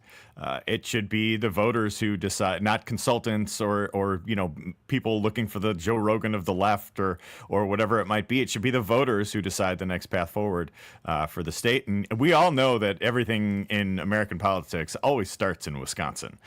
So as we have these conversations about what's next for the party, I think it's another example that we're seeing over and over and over again, that it is time to embrace this generational shift moment that the Democratic Party has resisted for so long, and it's time to embrace change. And we're going to see a whole lot of change for all of these offices in Wisconsin in the next year and a half. And if I could make a personal plea, no novelty candidates. Because, and I say this, semi-seriously, I thought, what if I get really frustrated one day and I'm just going to put myself out there, or somebody else on the radio or somewhere as almost a publicity stunt, essentially. But with a primary like this, where somebody with like 15% could be the nominee, I mean, every spoiler vote is truly a spoiler vote. And this is something to take seriously, this run, and not for novelty purposes. Or did I just destroy the Dan Schaefer for governor, recombobulation party platform? That would be the party I'd run for. It would start my own party, the Party for Greater Recombobulation. How would this, there's going to be so much activity in the next year, except governing. There may not be. I've asked legislators about their plans for post-budget. There's things they want to work on, but with a lame duck governor, could we see some bipartisan progress on things, or does everything grind to a halt for the next year and a half? I'd like to be optimistic and think that this would set up for some, put our egos aside. Nobody's running for re-election in the governor's mansion. Maybe let's get a couple things done here. My more realistic side tells me that I think things might grind to a halt a little bit more. I think we saw a lot of, an overlooked story about the budget is how much dysfunction there was from state Senate Republicans who were all over the place in where they were in supporting the budget, negotiated mostly by Republicans with the governor. So I wonder if they can even get their caucus in line to vote on anything, and need to get anything across the finish line. And I guess we'll see in the next 17 months here. But we know that Republicans like to take like a 9-month break every election year. So we've got, a few months before that, and then they're going to get ready to go fundraise and campaign and all that. So we'll see. And hopefully recombobulate. Dan Schaefer, thank you again. Enjoy your break. We'll see you in a couple of weeks. Thank you. All right. Tomorrow we'll have Melissa Kay on with us, talk a little Pigeon Quest. Chad Trowbridge from the Chippewa Falls School District. We'll have Melissa Baldoff and Jim Santel as part of our climate project that we're talking about, our climate update. Earl Ingram will be along. Coming up next is Sarah Godlewski as a guest for Matt and Air on Air. My thanks to today's guest and to all of you for being here as part of Up North News, the Wisconsin digital outlet for Courier, a pro-democracy news network. I'm Pat Kreitlow. We'll see you tomorrow morning here up north.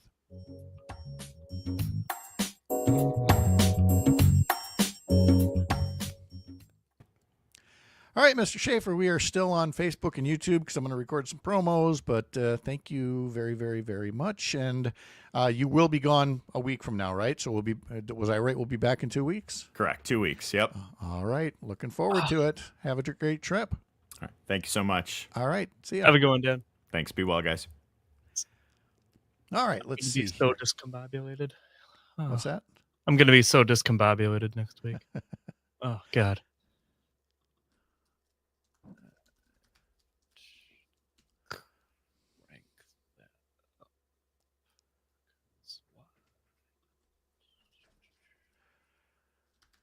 Let me know when you're ready.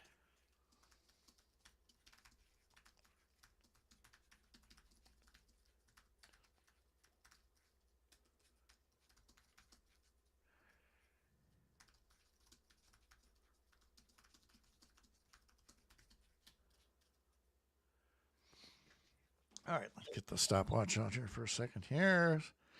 See if I need a little bit more. On Wednesday, our guest from the Chippewa Falls School District will talk about declining enrollment and the disproportionate way they're being hurt when it comes to state aid. Yeah, that'll work. So I am ready when you are. All right. Let her rip. All right. There we go. I'll do two of them. Here we go. Wednesday's guests from the Chippewa Falls School District will talk about declining enrollment and the disproportionate way their districts are hurt when it comes to state aid. And one more. On Wednesday, guests from the Chippewa Falls School District will talk about declining enrollment and the disproportionate way that school districts are hurt when it comes to state aid. That good? Feels good to me. All right. You live streamers, go have a fun day. Let's see if there wasn't anything else here. Alicia, I refuse. No. Okay. Thanks, y'all. See